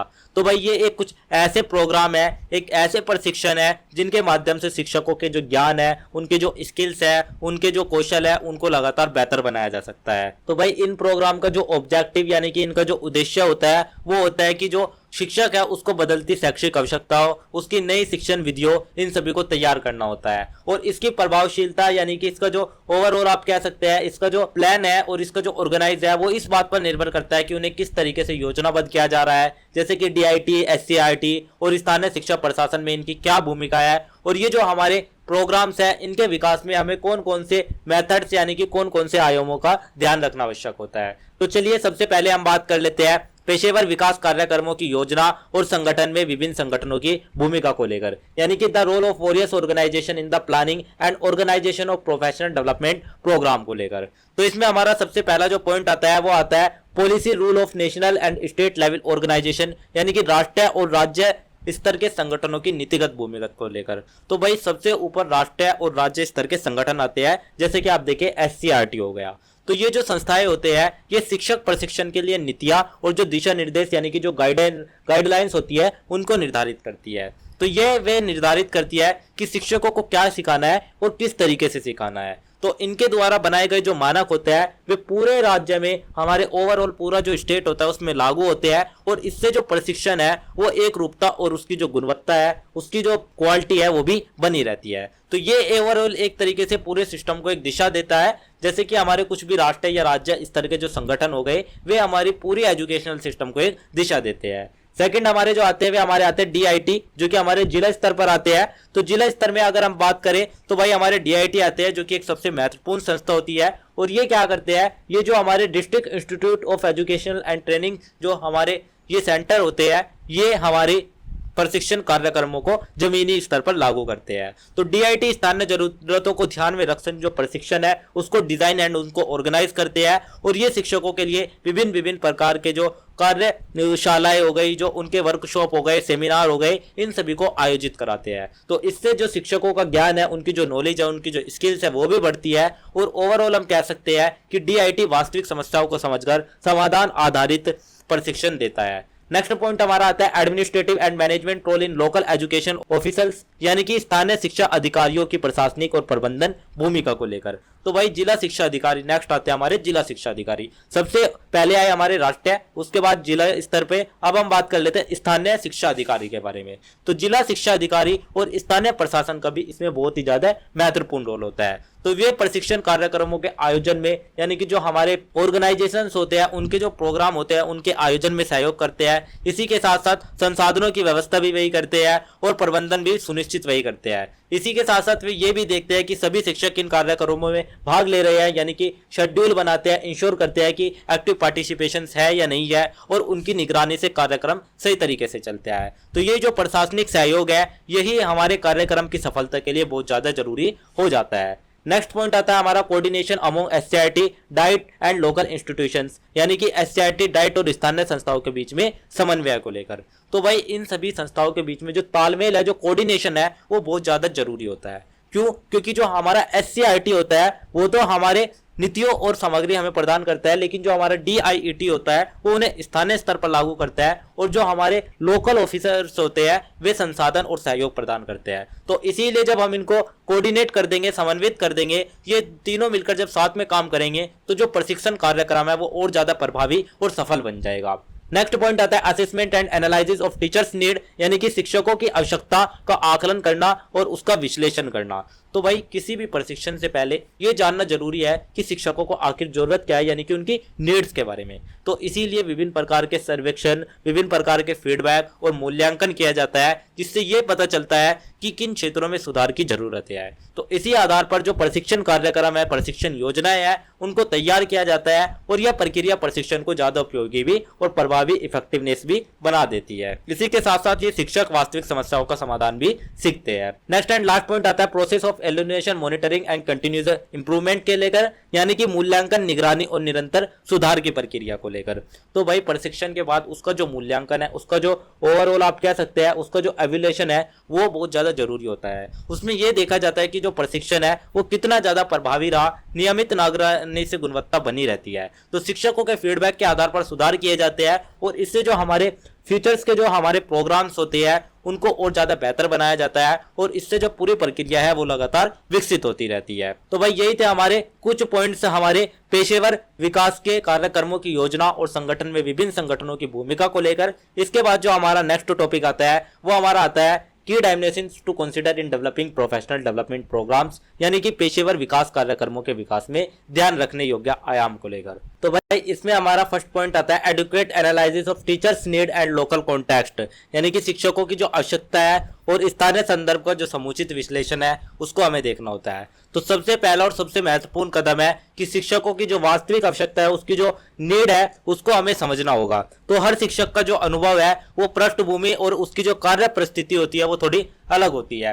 तो इसीलिए क्या होता है, इसीलिए जो समान कार्यक्रम होता है, यानी कि एक जैसा प्रशिक्षण सभी के लिए प्रभावी नहीं हो पाता है। तो इसीलिए जो हमारी स्थानीय समस्याएं और परिस्थितियां हैं उनको ध्यान में रखना जरूरी हो जाता है, क्योंकि अगर प्रशिक्षण स्थानीय संदर्भ के अनुसार होगा तो वही ज्यादा उपयोगी बनेगा, और इससे शिक्षक वही सीखते हैं जो कि उन्हें वास्तव में कक्षा में काम आता है। नेक्स्ट पॉइंट आता है active participationary and teacher center learning approach को लेकर, यानी कि सक्रिय, सहभागितापूर्ण और शिक्षक केंद्रित अधिगम दृष्टिकोण को लेकर। तो भाई जो प्रशिक्षण है वो केवल हमारा लेक्चर तक सीमित नहीं रहना चाहिए, इसमें शिक्षकों की जो सक्रिय भागीदारी है वो भी जरूरी है, यानी कि जैसे देखे चर्चा हो गई, गतिविधि हो गई, समूह कार्य हो गए, ये सभी शामिल होना चाहिए। क्योंकि जब शिक्षक खुद सीखने की प्रक्रिया में शामिल होता है, इन्वॉल्व होता है, तो वे चीजों को ज्यादा गहराई से समझता है, और इससे जो शिक्षण प्रक्रिया है वो और ज्यादा प्रभावी और ज्यादा रिजल्ट ओरिएंटेड हो जाती है।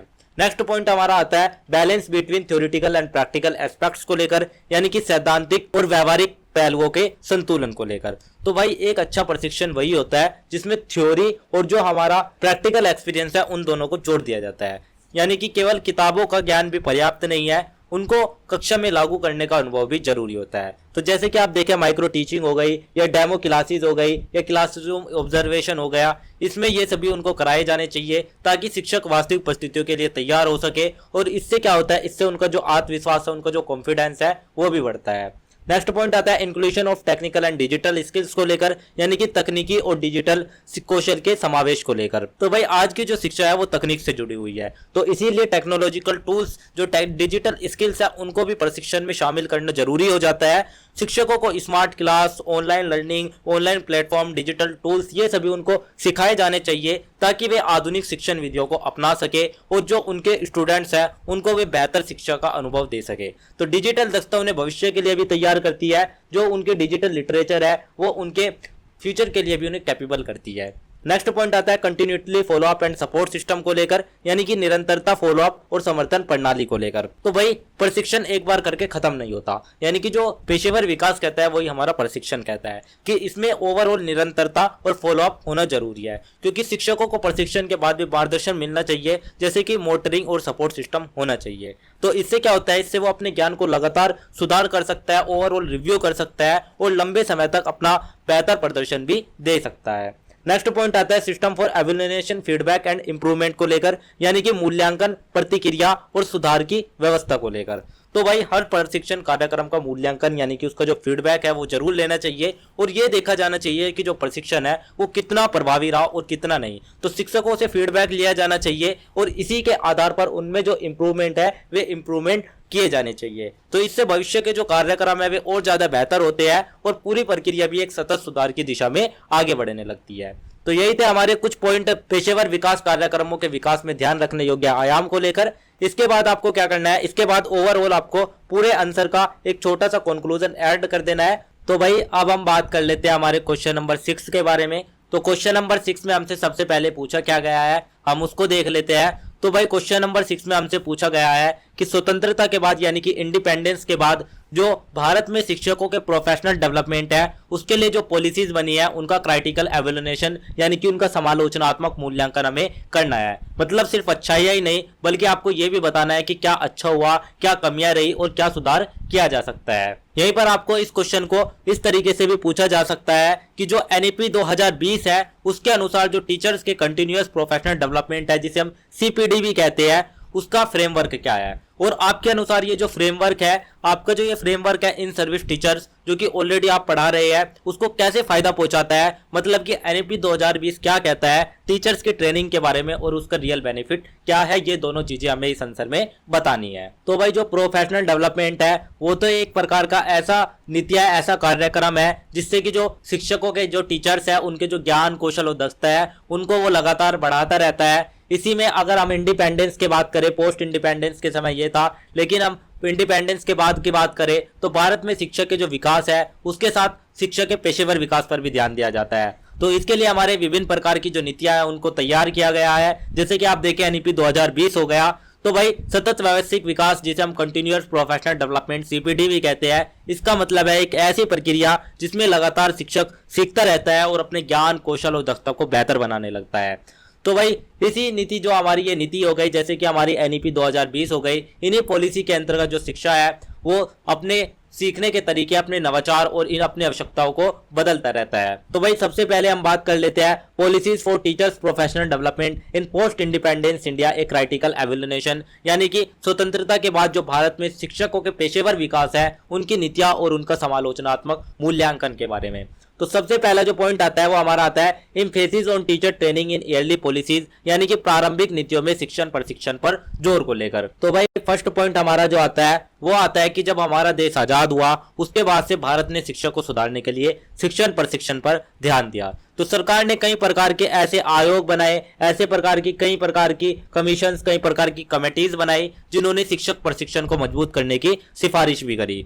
तो भाई इससे जो प्रशिक्षण संस्थान है उनकी भी स्थापना हुई और उस समय जो अधिकतर ध्यान था वो केवल सैद्धांतिक ज्ञान पर था, यानी कि उस समय जो मेन फोकस था वो था हमारा थ्योरेटिकल अप्रोच पर। तो भाई इससे क्या हुआ, व्यवहारिक प्रशिक्षण को उतना महत्व नहीं मिल पाया जितना मिलना चाहिए था और इस कारण शिक्षकों का जो वास्तविक कौशल विकास है वो सीमित रह गया। इसके बाद नेक्स्ट पॉइंट हमारा आता है डेवलपमेंट ऑफ इंस्टीट्यूशनल फ्रेमवर्क, यानी कि जो हमारे संस्थागत ढांचे है उसके विकास को लेकर, जैसे कि DIET हो गया, SCIRTs हो गया। तो भाई शिक्षा को बेहतर बनाने के लिए जो DIET और SCIRT जैसे जो संस्थान है उनको बनाया गया, उनकी इस्टेब्लिश किया गया और इनका जो मेन ऑब्जेक्टिव था, इनका जो प्रमुख उद्देश्य था वो था शिक्षक प्रशिक्षण को व्यवस्थित और प्रभावी बनाना। तो इन्हीं संस्थानों ने, जो हमारी ये संस्थान थे DIT और SCIT जैसे, इन्होंने ही प्रशिक्षण और संसाधन उपलब्ध कराए, जिससे कि जो एजुकेशन की क्वालिटी थी उसमें इंप्रूवमेंट हुआ। लेकिन कई जगह पर संसाधनों और कर्मचारियों की कमी रही, जिससे कि इनकी जो प्रभावशीलता है वो पूरी तरीके से दिख नहीं पाई। नेक्स्ट पॉइंट आता है expansion of in service training programme, यानी कि सेवाकालीन प्रशिक्षण कार्यक्रमों के विस्तार को लेकर। तो भाई समय के साथ साथ सेवाकालीन प्रशिक्षण यानी कि इन सर्विस जो ट्रेनिंग है वो बढ़ाया गया, जिसका जो मेन ऑब्जेक्टिव यानी कि जो मुख्य उद्देश्य था वो ये था कि जितने भी जो टीचर्स है वे काम कर रहे हैं वे अपने कौशल को अपडेट कर सके। उनको नए प्रकार की जो टीचिंग मैथोलॉजीज है, जो टेक्निक्स है, उनको सिखाया गया, उनसे परिचित कराया गया। लेकिन कई बार क्या हुआ भाई, कई बार ये जो कार्यक्रम है ये केवल औपचारिक तक ही बनकर रह गए, उनका जो रियल प्रभाव है, जो वो रियल आप इम्पैक्ट देखते हैं वो हमें देखने को नहीं मिला। नेक्स्ट पॉइंट आता है inclusion of technological and digital initiatives को लेकर, यानी कि तकनीकी और डिजिटल पहल के समावेश को लेकर। तो भाई हाल के वर्षों में अगर आप देखें, रिसेंट ईयर्स में इन पर डिजिटल शिक्षा पर जोर दिया जा रहा है। तो शिक्षकों को ऑनलाइन प्लेटफॉर्म, डिजिटल टूल्स ये सभी सिखाए जा रहे हैं, जो कि हमारे लिए पॉजिटिव पहल भी रही है। लेकिन भाई डिजिटल संसाधनों की कमी और डिजिटल विभाजन के कारण ये जो लाभ है ये सभी शिक्षकों तक समान रूप से नहीं पहुंच पाया। तो इससे जो हमारी इनइक्वालिटी है वो बढ़ने लगी और हमारे जो रिसोर्सेज है जिससे डिजिटल डिवाइड भी बढ़ने लगा। नेक्स्ट पॉइंट आता है चैलेंजेस इन पॉलिसी इंप्लीमेंटेशन, यानी कि जब इन नीतियों को क्रियान्वयन किया गया तो उनमें क्या क्या चुनौतियां आई। तो भाई नीतियां बनाना आसान है लेकिन उन्हें लागू करना कठिन है। तो कई बार संसाधनों की कमी, कई बार प्रशिक्षण बाधाएं, ये सभी आते रही। कई बार निगरानी और मूल्यांकन भी सही तरीके से नहीं हो पाए। तो इससे क्या हुआ, इससे नीतियों का जो पूरा लाभ है वो नहीं मिल पाता और जो अपेक्षित सुधार है वे हो पाते हैं। नेक्स्ट पॉइंट आता है एक critical perspective achievements and limitations को लेकर, यानी कि ओवरऑल समालोचनात्मक दृष्टिकोण, उसकी उपलब्धियां और उसकी सीमाएं क्या थी। तो भाई अगर हमने इन नीतियों को देखे तो इन्हें शिक्षा में सुधार तो किया, लेकिन इससे संस्थागत ढांचा भी मजबूत हुआ। लेकिन कहीं ना कहीं इसमें भी कुछ ना कुछ कमियां, कुछ पॉजिटिव एस्पेक्ट थे तो कुछ हमें कमियां भी देखने को मिली। तो सकारात्मक पक्ष तो ये था कि इन्होंने प्रशिक्षण को मजबूत किया, लेकिन जो हमारा निगेटिव पॉइंट था वो ये था कि जो हमारे व्यावहारिक प्रशिक्षण की कमियां वो रहने लगी, नवाचार की कमी और असमानता में इसमें देखने को मिली। तो इसीलिए इन नीतियों का जो मूल्यांकन है, जो एवेल्युएशन है, वो बहुत ही ज्यादा जरूरी हो गया। तो यही थे हमारे कुछ पॉइंट्स भाई। स्वतंत्रता के बाद भारत में शिक्षकों के पेशेवर विकास की नीतियां और उनका समालोचनात्मक मूल्यांकन। इसके बाद जो हमारा नेक्स्ट पॉइंट आता है वो आता है framework for continuous professional development, यानी कि जो हमारे CPD है उसके अनुसार नेशनल एजुकेशन पॉलिसी के आलोक में हमें बात करनी है। तो इसमें सबसे पहला जो पॉइंट आता है वो आता है the imperative of continuous learning and A structure CPD system, यानी कि निरंतर सीखने की अनिवार्यता और CPD प्रणाली को लेकर। तो भाई NEP 2020 यानी कि जो नेशनल एजुकेशन पॉलिसी है उसमें शिक्षकों के लिए निरंतर सीखना अनिवार्य किया गया। उसमें यह कहा गया, यह सुनिश्चित किया गया कि शिक्षक हर साल, यानी कि जो टीचर है वो हर साल नए कौशल सीखेगा और CPD को इसमें एक आवश्यक ढांचे के रूप में लागू किया गया। तो इससे क्या होता है भाई, इससे जो शिक्षक है, जो टीचर है, वो हमेशा अपडेट रहता है और वे अपनी बदलती शिक्षा प्रणाली के अनुसार खुद को ढाल सकता है, जिससे कि उनकी जो इंप्रूवमेंट है, उनका जो प्रदर्शन है वो और ज्यादा बेहतर हो जाता है। नेक्स्ट पॉइंट आता है flexible, multi dimensional and teacher centric training को लेकर, यानी कि लचीला, बहुआयामी और शिक्षक केंद्रित प्रशिक्षण ढांचे को लेकर। तो भाई CPD फ्रेमवर्क का सबसे बड़ा जो फीचर्स है वो है इसकी फ्लेक्सिबिलिटी, यानी कि इसका लचीलापन। तो इसमें टीचर्स को एक फिक्स पैटर्न फॉलो नहीं करना पड़ता, बल्कि वो अपनी नीड्स और अपने इंटरेस्ट के आधार पर अपना कोर्स चॉइस कर सकता है। मतलब कि अगर कोई टीचर प्राइमरी लेवल पर पढ़ा रहा है तो वो बच्चों के बेसिक लर्निंग मेथड्स पर ट्रेनिंग ले सकता है, जबकि जो सीनियर लेवल पर पढ़ाने वाला टीचर है वो एडवांस टीचिंग स्ट्रेटेजीज और सब्जेक्ट स्पेशलाइजेशन पर फोकस कर सकता है। तो भाई इससे क्या होता है, इससे हर टीचर को अपनी कमजोरियों को इंप्रूव करने का मौका मिलता है और वो अपनी स्ट्रेंथ को और ज्यादा स्ट्रॉन्ग भी बना सकता है। नेक्स्ट पॉइंट आता है integration of digital platforms and e learning sources को लेकर, यानी कि डिजिटल प्लेटफॉर्म और ई लर्निंग संसाधनों के समावेश को लेकर। तो भाई NEP 2020 में डिजिटल लर्निंग पर भी बहुत ज्यादा फोकस दिया गया। CPD के अंदर जो टीचर्स है उनको ऑनलाइन प्लेटफॉर्म्स जैसे कि आप देखें दीक्षा, इसके थ्रू भी ट्रेनिंग दी जाती है। तो इससे सबसे बड़ा एडवांटेज ये होता है कि टीचर कहीं से भी लर्निंग कर सकता है और अपने कन्वेंशन टाइम पर कोर्स कंप्लीट कर सकता है। इसमें वीडियोस, PDF, क्विज और इंटरैक्टिव कंटेंट का यूज कर सकता है। मान लीजिए कि अगर किसी टीचर को नई टीचिंग टेक्नोलॉजी सीखनी है तो वो घर बैठे ही ऑनलाइन कोर्स कर सकता है। तो इससे टाइम और ट्रैवल दोनों ही बच जाते हैं और जो लर्निंग है वो और ज्यादा एक्सेसिबल हो जाती है। नेक्स्ट पॉइंट आता है emphasis on skill development, innovation and creativity को लेकर, यानी कि कौशल विकास, नवाचार और रचनात्मकता पर जोर को लेकर। तो भाई जो सीपीडी है वो सिर्फ थ्योरेटिकल नॉलेज तक लिमिटेड नहीं है, इसमें ओवरऑल डेवलपमेंट पर बात की गई है। तो इसमें इंक्लूड होता है टीचिंग स्किल्स और क्लासरूम मैनेजमेंट, इसी तरीके से कम्युनिकेशन स्किल्स, क्रिएटिविटी और इनोवेशन। मतलब टीचर सिर्फ बुक नॉलेज तक ही लिमिटेड नहीं रहता, बल्कि एक इफेक्टिव और स्मार्ट एजुकेटर भी वो बन जाता है। तो भाई इससे क्या होता है, इससे क्लासरूम इन्वायरमेंट भी पॉजिटिव और इंटरैक्टिव बन जाता है। नेक्स्ट पॉइंट आता है collaborative learning and professional networking को लेकर, यानी कि सहयोगात्मक अधिगम और पेशेवर नेटवर्किंग को लेकर। तो भाई सीपीडी फ्रेमवर्क टीचर्स को एक दूसरे के साथ कनेक्ट होने का मौका देते हैं। इसमें आप देखिए, इसमें वर्कशॉप, ग्रुप डिस्कशन और पीयर लर्निंग भी होती है। तो इसका क्या फायदा होता है भाई, इसका फायदा ये होता है कि टीचर्स अपने एक्सपीरियंस शेयर करते हैं, न्यू आइडियाज और टीचिंग टेक्निक को सीखते हैं और प्रॉब्लम्स का सॉल्यूशंस भी उनको मिलता है। मान लीजिएगा अगर किसी टीचर को क्लासरूम डिसिप्लिन मेंटेन करने में प्रॉब्लम आ रही है, तो वो दूसरे एक्सपीरियंस टीचर से सॉल्यूशन ले सकता है। इससे एक सपोर्टिव और लर्निंग कम्युनिटी भी डेवलप होती है। नेक्स्ट पॉइंट आता है performance based assessment and incentive system को लेकर, यानी कि प्रदर्शन आधारित मूल्यांकन और प्रोत्साहन प्रणाली को लेकर।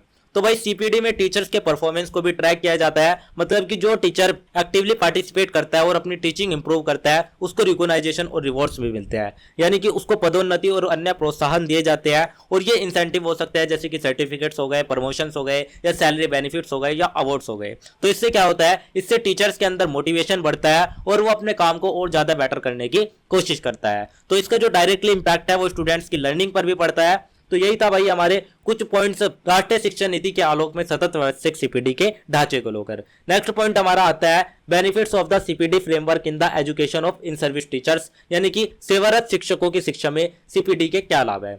तो भाई सीपीडी के अब हम लाभ के बारे में बात कर लेते हैं, जिसमें हमारा सबसे फर्स्ट जो पॉइंट आता है वो आता है continuous updating and upgrading knowledge and skills, यानी कि ज्ञान और कौशल का निरंतर अद्यतन और उन्नयन को लेकर। तो भाई अगर हम बात करें सीपीडी का जो सबसे इंपॉर्टेंट जो बेनिफिट है वो ये है कि टीचर्स का नॉलेज हमेशा अपडेटेड रहता है। तो एजुकेशन फील्ड में लगातार चेंजेस होते रहते हैं, नए प्रकार के सिलेबस, नए टीचिंग मेथड्स और नए डिजिटल टूल्स, ये सभी चलते रहते हैं। तो सीपीडी के थ्रू जो टीचर्स है वो नए टीचिंग टेक्निक सीखता है, मॉडर्न टेक्नोलॉजी का यूज करना सीखता है और जो लेटेस्ट एजुकेशन ट्रेंड है उनको फॉलो करता है। तो मान लीजिएगा आज के टाइम में स्मार्ट क्लास और डिजिटल बोर्ड्स यूज हो रहे हैं, तो सीपीडी ट्रेनिंग के बिना टीचर उन्हें इफेक्टिव यूज नहीं कर पाएगा। तो इसीलिए जो सीपीडी है वो टीचर्स को फ्यूचर रेडी भी बनाता है। नेक्स्ट पॉइंट आता है improvement in teaching quality and student outcomes को लेकर, यानी कि शिक्षक की गुणवत्ता और विद्यार्थियों के परिणामों में सुधार को लेकर। तो भाई जब टीचर की जो ट्रेनिंग है वो बेटर होती है, तो उसका जो डायरेक्ट इंपैक्ट पड़ता है वो पड़ता है स्टूडेंट्स पर।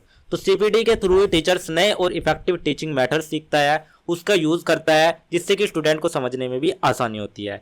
तो इसके रिजल्ट क्या हो निकलते हैं भाई, इसका जो परिणाम है वो बहुत ही ज्यादा पॉजिटिव होता है, यानी कि स्टूडेंट्स की जो अंडरस्टैंडिंग है वो भी इंप्रूव होती है, लर्निंग भी ज्यादा इंटरेस्टिंग हो जाती है, एग्जाम रिजल्ट भी बेटर होते हैं। तो मान लीजिएगा अगर teacher actively basic learning use करता है तो स्टूडेंट सिर्फ रट्टे ही नहीं लगाता बल्कि कॉन्सेप्ट को समझता भी है। तो इसी तरीके से सीपीडी एजुकेशन क्वालिटी को डायरेक्टली इंप्रूव भी करता है। नेक्स्ट पॉइंट आता है enhance self confidence, motivation and professional satisfaction, यानी कि आत्मविश्वास, प्रेरणा और पेशेवर संतुष्टि में वृद्धि को लेकर। तो भाई जब जब टीचर नए स्किल्स और नए नए नॉलेज गेन करेगा तो उसका जो कॉन्फिडेंस है, उसका जो सेल्फ कॉन्फिडेंस है, उसका जो आत्मविश्वास है वो ऑटोमेटिकली बढ़ जाता है। तो वो अपनी क्लास में ज्यादा इफेक्टिव तरीके से पढ़ा पाता है। तो सीपीडी के थ्रू ही टीचर अपनी वीकनेस को इंप्रूव कर पाता है, अपने काम में कॉन्फिडेंट हो पाता है और टीचिंग से सेटिस्फिकेशन भी मिलता है। तो इसका एक साइकोलॉजिकल इंपैक्ट भी होता है कि जो मोटिवेटेड टीचर है वो अपने स्टूडेंट को भी इंस्पायर करता है, और इसीलिए जो सीपीडी है वो सिर्फ स्किल्स ही नहीं बल्कि टीचर्स का माइंडसेट भी पॉजिटिव बनाता है। नेक्स्ट पॉइंट आता है development of innovation, creativity and modern teaching practice, यानी कि नवाचार, रचनात्मकता और आधुनिक शिक्षण के विकास को लेकर। तो भाई जो सीपीडी है वो टीचर्स को इनकरेज करता है कि वो नए नए टीचिंग मेथड्स ट्राई करे, नए नए आपके शिक्षण विधियां, नई नई शिक्षण तकनीक, इन सभी का यूज करे। तो इससे जो क्लासरूम है वो बोरिंग ही नहीं लगती बल्कि इंटरैक्टिव और इंगेजिंग भी बन जाती है। तो टीचर्स यूज करते हैं actively based learning, story telling methods और डिजिटल टूल्स और प्रेजेंटेशन। तो भाई हिस्ट्री पढ़ाते वक्त सिर्फ लेक्चर देने के बजाय अगर टीचर रोल प्ले या वीडियो का यूज करे तो जो स्टूडेंट है वो ज्यादा इंटरेस्ट लेते हैं, और इससे जो टीचिंग है वो एक क्रिएटिव प्रोसेस भी बन जाती है। और ये जो प्रक्रिया है ये शिक्षण को अधिक जीवंत और डायनेमिक भी बनाती है। नेक्स्ट पॉइंट आता है capacity to address the needs to diverse learners को लेकर, यानी कि विविध विद्यार्थियों की आवश्यकताओं को पूरा करने की क्षमता को लेकर।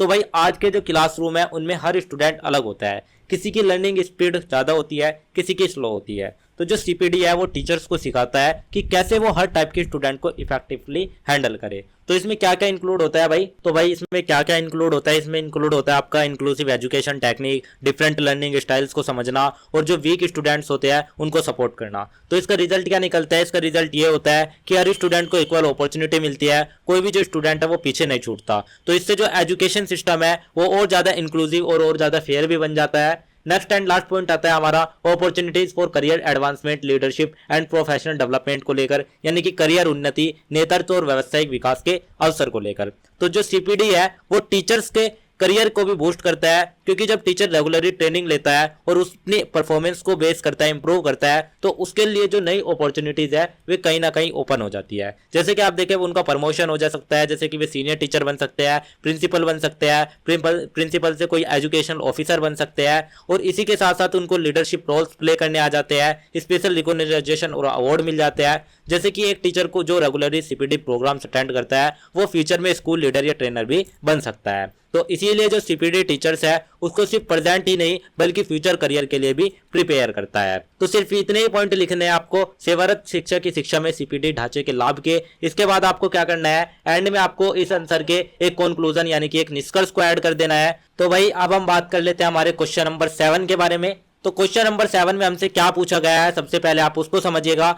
तो भाई क्वेश्चन नंबर 7 में हमसे पूछा गया है कि टीचर्स के एथिक्स और वैल्यूज क्या होने चाहिए, यानी कि हमें बताना है कि शिक्षकों के लिए जो महत्वपूर्ण नैतिकता और मूल्य है वे क्या होने चाहिए। यानी कि यहीं पर हमसे अथवा या और करके भी पूछा जा सकता है कि एक शिक्षक के पेशेवर आचरण का शिक्षा की गुणवत्ता पर क्या इफेक्ट पड़ता है, इसको हमें एग्जाम्पल के साथ बताना है। तो इस क्वेश्चन का मतलब है कि आपको बताना है कि एक अच्छा टीचर कैसे होना चाहिए, जैसे कि ऑनेस्टी, डिसिप्लिन, रिस्पॉन्सिबिलिटी और उसका बिहेवियर स्टूडेंट की पढ़ाई पर कैसे अफेक्ट करता है। तो यही चीजें हमें हमारे आंसर नंबर 7 में बतानी है। तो भाई सबसे पहले हम समझते हैं कि जो टीचर्स के एथिक्स एंड वैल्यू है वे आखिर होते क्या है। तो टीचर्स के एथिक्स या वैल्यू वे होते हैं जो उन आदर्श और सिद्धांतों से जुड़े हुए होते हैं जिनका पालन एक शिक्षक यानी कि एक टीचर अपने पेशेवर जीवन में करता है। तो टीचर सिर्फ पढ़ाने वाला ही नहीं होता बल्कि वो एक रोल मॉडल भी होता है। उसकी जो सोच, उसका जो बिहेवियर, उसका जो डिसीजन मेकिंग, उसका जो एटीट्यूड है वो डायरेक्टली स्टूडेंट्स को कहीं ना कहीं प्रभावित करता है। तो इसीलिए टीचर का जो इम्पैक्ट है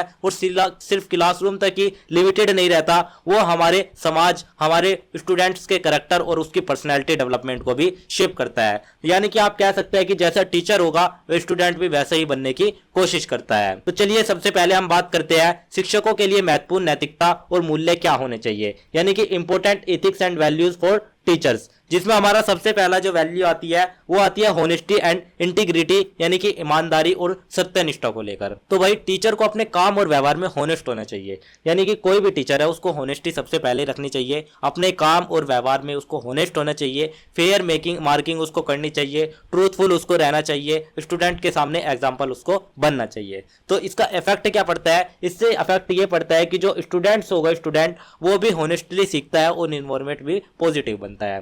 नेक्स्ट पॉइंट आता है इम्पार्टियलिटी एंड एब्लिगेशन आउटलुक, यानी कि निष्पक्षता और समानता का दृष्टिकोण। तो टीचर को सभी स्टूडेंट को इक्वल ट्रीट करना चाहिए, चाहे वो किसी भी कास्ट, किसी भी इकोनॉमिक स्टेटस या किसी भी रिलीजन या किसी भी जेंडर का आधार पर हो, उसको किसी भी आधार पर डिस्क्रिमिनेशन या भेदभाव नहीं करना चाहिए। इससे क्या प्रभाव पड़ता है, इससे स्टूडेंट में जो कॉन्फिडेंस है और जो उनका ट्रस्ट है वो बढ़ता है, और साथ साथ समावेशी इन्वायरमेंट यानी कि जो हमारा इक्वल अपॉर्चुनिटीज है उसको भी बढ़ावा मिलता है। नेक्स्ट पॉइंट आता है responsibility and dedication to duty, यानी कि उत्तरदायित्व और कर्तव्य निष्ठा को लेकर। तो भाई एक टीचर को अपनी ड्यूटी सीरियसली लेनी चाहिए, यानी कि उसे टाइम पर क्लास लेनी चाहिए, उसको लेसन को प्रिपेयर कराना चाहिए और स्टूडेंट की प्रोग्रेस पर ध्यान देना चाहिए। इसका क्या प्रभाव पड़ता है भाई, इसका प्रभाव ये पड़ता है कि टीचिंग क्वालिटी उसकी इंप्रूव होगी, इसी के साथ साथ स्टूडेंट में जो डिसिप्लिन एंड रिस्पॉन्सिबिलिटी है वो भी डेवलप होती है। नेक्स्ट पॉइंट आता है एम्पैथी एंड सेंसिटिविटी, यानी कि सहानुभूति और संवेदनशीलता को लेकर। तो भाई टीचर को स्टूडेंट की फीलिंग और प्रॉब्लम्स को भी समझना चाहिए, उनके इमोशंस को समझना चाहिए।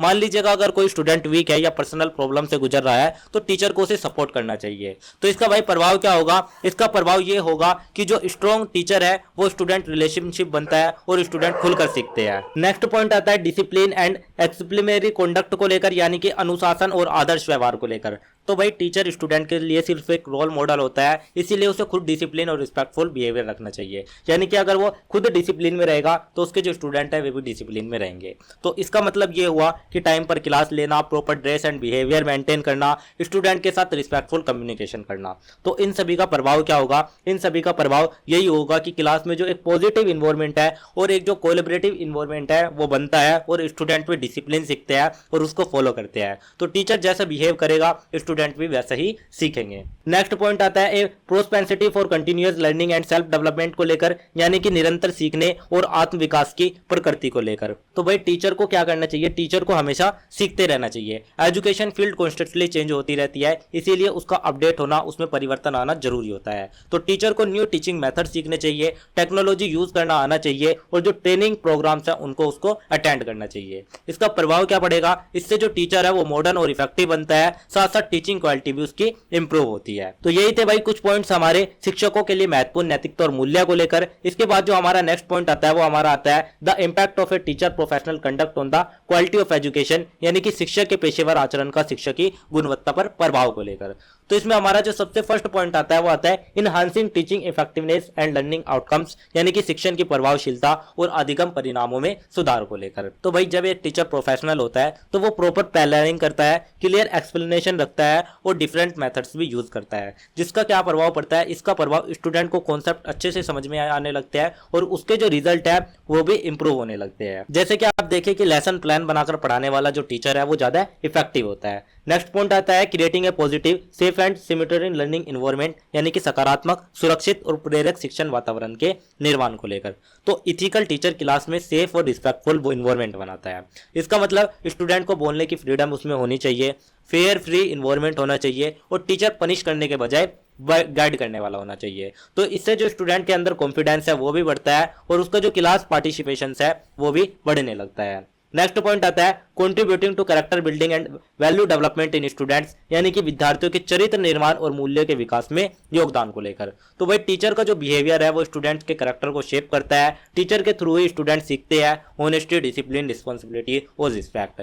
तो भाई स्टूडेंट सिर्फ पढ़ाई में नहीं बल्कि लाइफ में भी बेटर बन सकते हैं सिर्फ टीचर्स की वजह से ही। जैसे कि आप एक एग्जाम्पल के माध्यम से समझे कि परीक्षा में निष्पक्ष मूल्यांकन करने वाला जो शिक्षक है वो विद्यार्थियों में ऑनेस्टी का जो भाव है उसको विकसित करता है। नेक्स्ट पॉइंट आता है fostering trust, respect and strong teacher student relationship, यानी कि विश्वास, सम्मान और सुदृढ़ शिक्षक विद्यार्थी संबंधों के विकास को लेकर। तो भाई गुड प्रोफेशनल कंडक्ट से टीचर और स्टूडेंट के बीच जो ट्रस्ट है वो बनता है, यानी कि जब टीचर फेयर होता है, सपोर्टिव होता है तो वो स्टूडेंट की प्रॉब्लम्स भी सुनता है। तो इससे जो स्टूडेंट है वो खुलकर अपनी इंटरैक्ट कर सकता है और अपनी लर्निंग प्रोसेस भी उससे को स्ट्रॉन्ग बना सकता है। जैसे कि आप एग्जाम्पल के तौर पर देखें, अगर कोई टीचर बच्चे की व्यक्तिगत समस्या यानी कि उसके जो पर्सनल इशू है उनको सुनता है तो उसके साथ विद्यार्थी का जो ट्रस्टफुल रिलेशनशिप है वो बनने लगता है।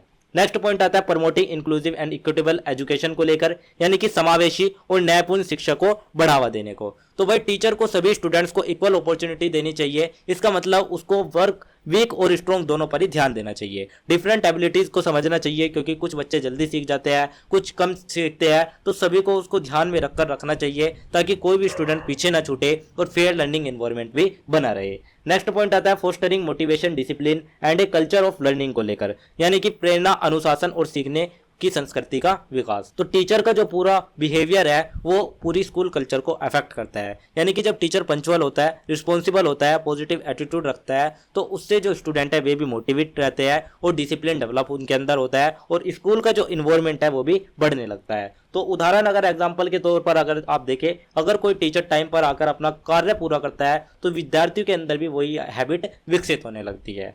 तो यही थे हमारे कुछ पॉइंट शिक्षक के पेशेवर आचरण का शिक्षक की गुणवत्ता पर प्रभाव को लेकर। इसके बाद आपको नेक्स्ट ओवरऑल पूरे आंसर का एक छोटा सा कंक्लूजन लास्ट में ऐड कर देना है। तो भाई अब हम बात कर लेते हैं हमारे क्वेश्चन नंबर 8 के बारे में। तो क्वेश्चन नंबर 8 में हमसे क्या पूछा गया है, सबसे पहले हम उसको समझ लेते हैं। तो क्वेश्चन नंबर 8 में हमसे दो चीजें पूछी गई है। फर्स्ट तो ये कि एनसीईआरटी जो है वो टीचर्स के ट्रेनिंग प्रोग्राम्स कैसे प्लान और उनको ऑर्गेनाइज करती है। सेकंड इसमें यहीं पे हमसे पूछा गया कि जो हमारा एनसीईआरटी है वो नेशनल लेवल पर सिलेबस और टीचर ट्रेनिंग को कैसे सपोर्ट करती है। तो भाई यहाँ पर आपको 3 चीजें लिखनी है। फर्स्ट तो प्लानिंग यानी कि योजना बनाना, सेकंड ऑर्गेनाइजेस यानी कि कार्यक्रम चलाना, और थर्ड सिलेबस और ट्रेनिंग सपोर्ट देना। तो इसी क्वेश्चन को आपसे और या अथवा करके इस तरीके से भी पूछा जा सकता है कि जो SCERT है यानी कि state council of educational research and training है, वो स्टेट लेवल पर क्या काम करता है, कैसे सिलेबस, टीचर ट्रेनिंग और इनोवेशन को प्रमोट करता है। तो यहाँ पर हमें 2 चीजें बतानी है, पहला तो NCERT के बारे में और दूसरा SCERT के बारे में। तो NCERT जो है आपका वो नेशनल लेवल पर हो जाता है और जो SCERT है वो आपका स्टेट लेवल पर हो जाता है। तो इन दोनों के बारे में ही हमें हमारे आंसर नंबर 8 में लिखना है। तो भाई सबसे पहले हम समझते हैं कि जो प्रोफेशनल डेवलपमेंट प्रोग्राम्स है यानी कि व्यावसायिक विकास कार्यक्रम है वे आखिर है क्या। तो भाई ये कुछ ऐसे संगठित, योजनाबद्ध और निरंतर चलने वाली प्रक्रिया होती है जहां पर जो एक टीचर होता है वो अपनी स्किल्स, नॉलेज इन सभी को बढ़ावा देता है। तो भाई टीचर्स के डेवलपमेंट के लिए जो प्लान और कंटिन्यूअस ट्रेनिंग है वो बहुत ज़्यादा जरूरी है, क्योंकि ट्रेनिंग से टीचर का जो नॉलेज, स्किल्स और एटीट्यूड है वो इंप्रूव होता है। तो यहीं पर अगर हम बात करें NCERT की, तो NCERT नेशनल लेवल पर एजुकेशनल सिस्टम को गाइड करता है, सिलेबस बनाता है और ट्रेनिंग प्रोग्राम ऑर्गेनाइज करता है। तो NCERT ही एजुकेशनल सिस्टम का ब्रेन है जो कि पूरे देश को डायरेक्शन देता है। इसी तरीके से यहीं पर हम स्टेट लेवल पर बात करें तो स्टेट लेवल पर हमारा SCERT काम करता है। तो भाई चलिए सबसे पहले हम बात कर लेते हैं शिक्षक विकास कार्यक्रमों की योजना और संगठन में NCERT की भूमिका को लेकर, यानी कि the role of NCERT in the planning and organisation of teacher development programmes को लेकर। तो इसमें हमारा जो सबसे पहला पॉइंट आता है वो आता है policy guidance and standard setting at the national level, यानी कि राष्ट्रीय स्तर पर नीतिगत दिशा निर्देशन और मानक निर्धारण। तो भाई NCERT का जो सबसे पहला जो काम है वो ये है कि वो नेशनल लेवल पर रूल्स और गाइडेंस बनाता है। इसी के साथ साथ वो टीचर ट्रेनिंग और स्टैंडर्ड्स भी सेट करता है, जिससे क्या होता है, जिससे कि पूरे देश में जो एजुकेशनल सिस्टम है वो यूनिफॉर्म और ऑर्गेनाइज रहता है।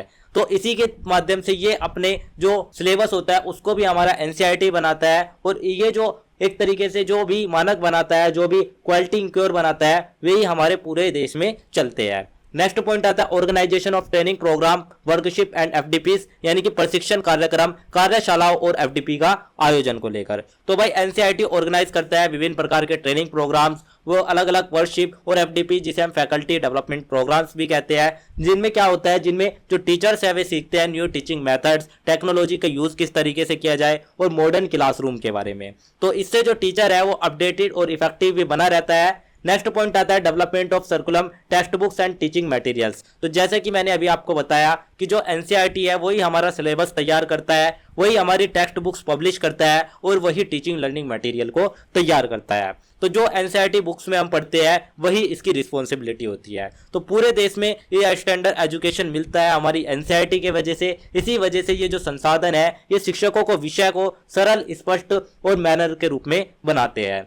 नेक्स्ट पॉइंट आता है promotion of educational research and innovation, यानी कि शैक्षिक अनुसंधान और नवाचार को प्रोत्साहन को लेकर। तो भाई जो NCERT है वो एजुकेशनल फील्ड में रिसर्च करता है, तो वो टीचिंग मेथड्स पर स्टडी करता है, उनकी जो प्रॉब्लम्स होती है उनके लिए सॉल्यूशन निकालता है और नए प्रकार की जो स्ट्रेटेजीज होती है उनको भी बनाता है। इसी के साथ साथ वो नए आइडियाज और टेक्निक डेवलप करता है, जिससे कि जो टीचिंग मेथड्स है वे भी इंप्रूव होते हैं और एजुकेशनल सिस्टम भी हमारा इफेक्टिव, साइंटिफिक और मॉडर्न बन जाता है। नेक्स्ट पॉइंट आता है development of digital platforms and technological resources को लेकर, यानी कि डिजिटल प्लेटफॉर्म और तकनीकी संसाधनों के विकास को लेकर। तो भाई NCERT डिजिटल लर्निंग को प्रमोट करता है, वो online platform, e learning content जैसे कि वीडियोस, PDF, मॉडल्स, इन सभी को बनाता है ताकि जो टीचर है वो कहीं भी और कभी भी सीख सकता है। तो भाई टीचिंग मोर इंटरेस्टिंग और इफेक्टिव बनती है इससे, और टीचर्स जो होते हैं वे टेक फ्रेंडली भी बन जाते हैं और आगे के भविष्य के लिए स्टूडेंट को भी पढ़ने में सुविधा मिलती है। इसके बाद जो हमारा नेक्स्ट पॉइंट आता है वो आता है collaboration and coordination with state institutions, जैसे कि हमारे SCERT हो गए, डाइट हो गए, इनके साथ सहयोग और समन्वय को लेकर।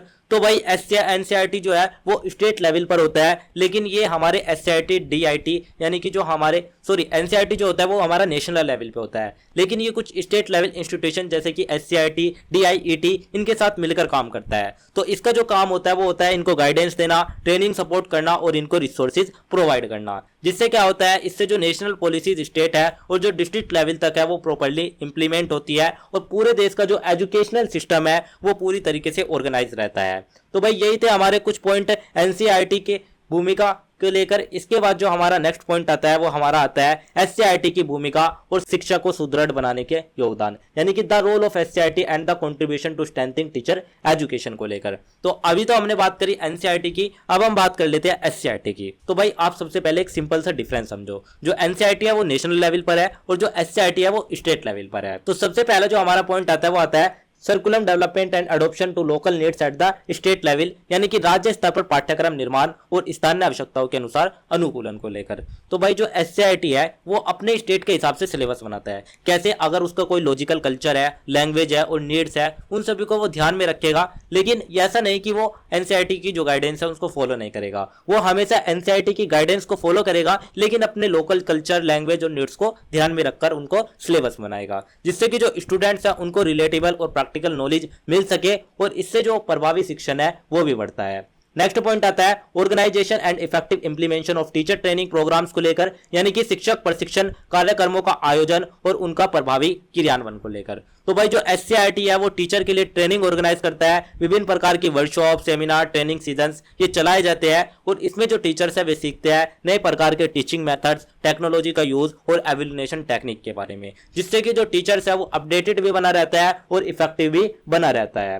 नेक्स्ट पॉइंट आता है हमारा coordination and the guidance of DIET and other local institutions, यानी कि डीआईईटी और अन्य स्थानीय संस्थाओं के साथ समन्वय और मार्गदर्शन को लेकर। तो भाई जो एससीईआरटी है वो डिस्ट्रिक्ट लेवल पर इंस्टीट्यूशन डीआईईटी के साथ काम करता है। इसका जो रोल होता है वो यही होता है कि वो ट्रेनिंग प्लान करता है, इम्प्लीमेंटेशन इंश्योर करता है और उनके जो रिसोर्सेज है उनको भी प्रोवाइड करता है, जिससे कि जो ट्रेनिंग प्रोग्राम है वे ग्राउंड लेवल तक पहुंच पाते हैं। नेक्स्ट पॉइंट आता है promotion of educational research and innovation को लेकर, यानी कि शैक्षिक अनुसंधान और नवाचार को प्रोत्साहन को लेकर। तो भाई एससीईआरटी जो है वो रिसर्च भी करता है और स्टेट लेवल प्रॉब्लम्स आइडेंटिफाई करता है and new teaching strategies develop करता है। तो भाई इससे जो एजुकेशनल सिस्टम है वो भी हमारा कंटिन्यूसली इंप्रूव होता रहता है। नेक्स्ट पॉइंट आता है development of teaching materials, training models and resources, यानी कि शिक्षण सामग्री, प्रशिक्षण मॉडल और संसाधनों के विकास को लेकर। तो भाई जो हमारा एससीईआरटी है वो हमें स्टडी मटेरियल, ट्रेनिंग मॉडल्स और टीचिंग एड्स को डेवलप करता है और इसकी जो सामग्री होती है, इसका जो रिसोर्सेज होता है, इसके जो मटेरियल्स होता है वो टीचर को सिंपल और लिक्विड मैनर में मिलता है। तो इससे क्या होता है, इससे टीचर्स को बेटर टीचिंग टूल्स भी मिलते हैं और स्टूडेंट को क्लियर अंडरस्टैंडिंग और क्वालिटी ऑफ एजुकेशन भी बढ़ती है। नेक्स्ट एंड लास्ट पॉइंट आता है process of continuous evaluation, monitoring and improvement को लेकर, यानी कि निरंतर मूल्यांकन, निगरानी और सुधार की प्रक्रिया को लेकर। तो भाई जो एससीईआरटी है वो ट्रेनिंग प्रोग्राम्स और सर्कुलम को एवेल्यूएट करता है, यानी कि वो ये चेक करता है कि जो इम्प्रूवमेंट है वो सही है या नहीं। वो चेक करता है कि क्या सही चल रहा है, क्या गलत चल रहा है, जिससे क्या होता है, जिससे कि एजुकेशन क्वालिटी इंप्रूव होती है और ज़्यादा वो मेंटेन भी होने लगती है। तो भाई यही थे हमारे कुछ पॉइंट एससीईआरटी की भूमिका के। इसके बाद आपको ओवरऑल पूरे आंसर में एक छोटा सा निष्कर्ष, यानी कि एक छोटे से कंक्लूजन को ऐड कर देना है, क्योंकि इस कंक्लूजन को ऐड करने से ही आपका जो आंसर है वो कंप्लीट माना जाएगा। तो यही थे भाई आपके 8th क्वेश्चन जो कि मैंने आपको बताए। इससे बाहर आपका एग्जाम में कुछ भी नहीं आएगा। अगर आप यही सब कर लेते हो तो यही आपके लिए बहुत ज़्यादा इनफ होगा। तो इसी के साथ ही हमारा जो आंसर नंबर 8 है वो भी कंप्लीट होता है। एंड में निष्कर्ष लिखना ना भूले, क्योंकि जब तक आप निष्कर्ष नहीं लिखोगे तब तक आपका जो आंसर है वो कंप्लीट नहीं माना जाएगा।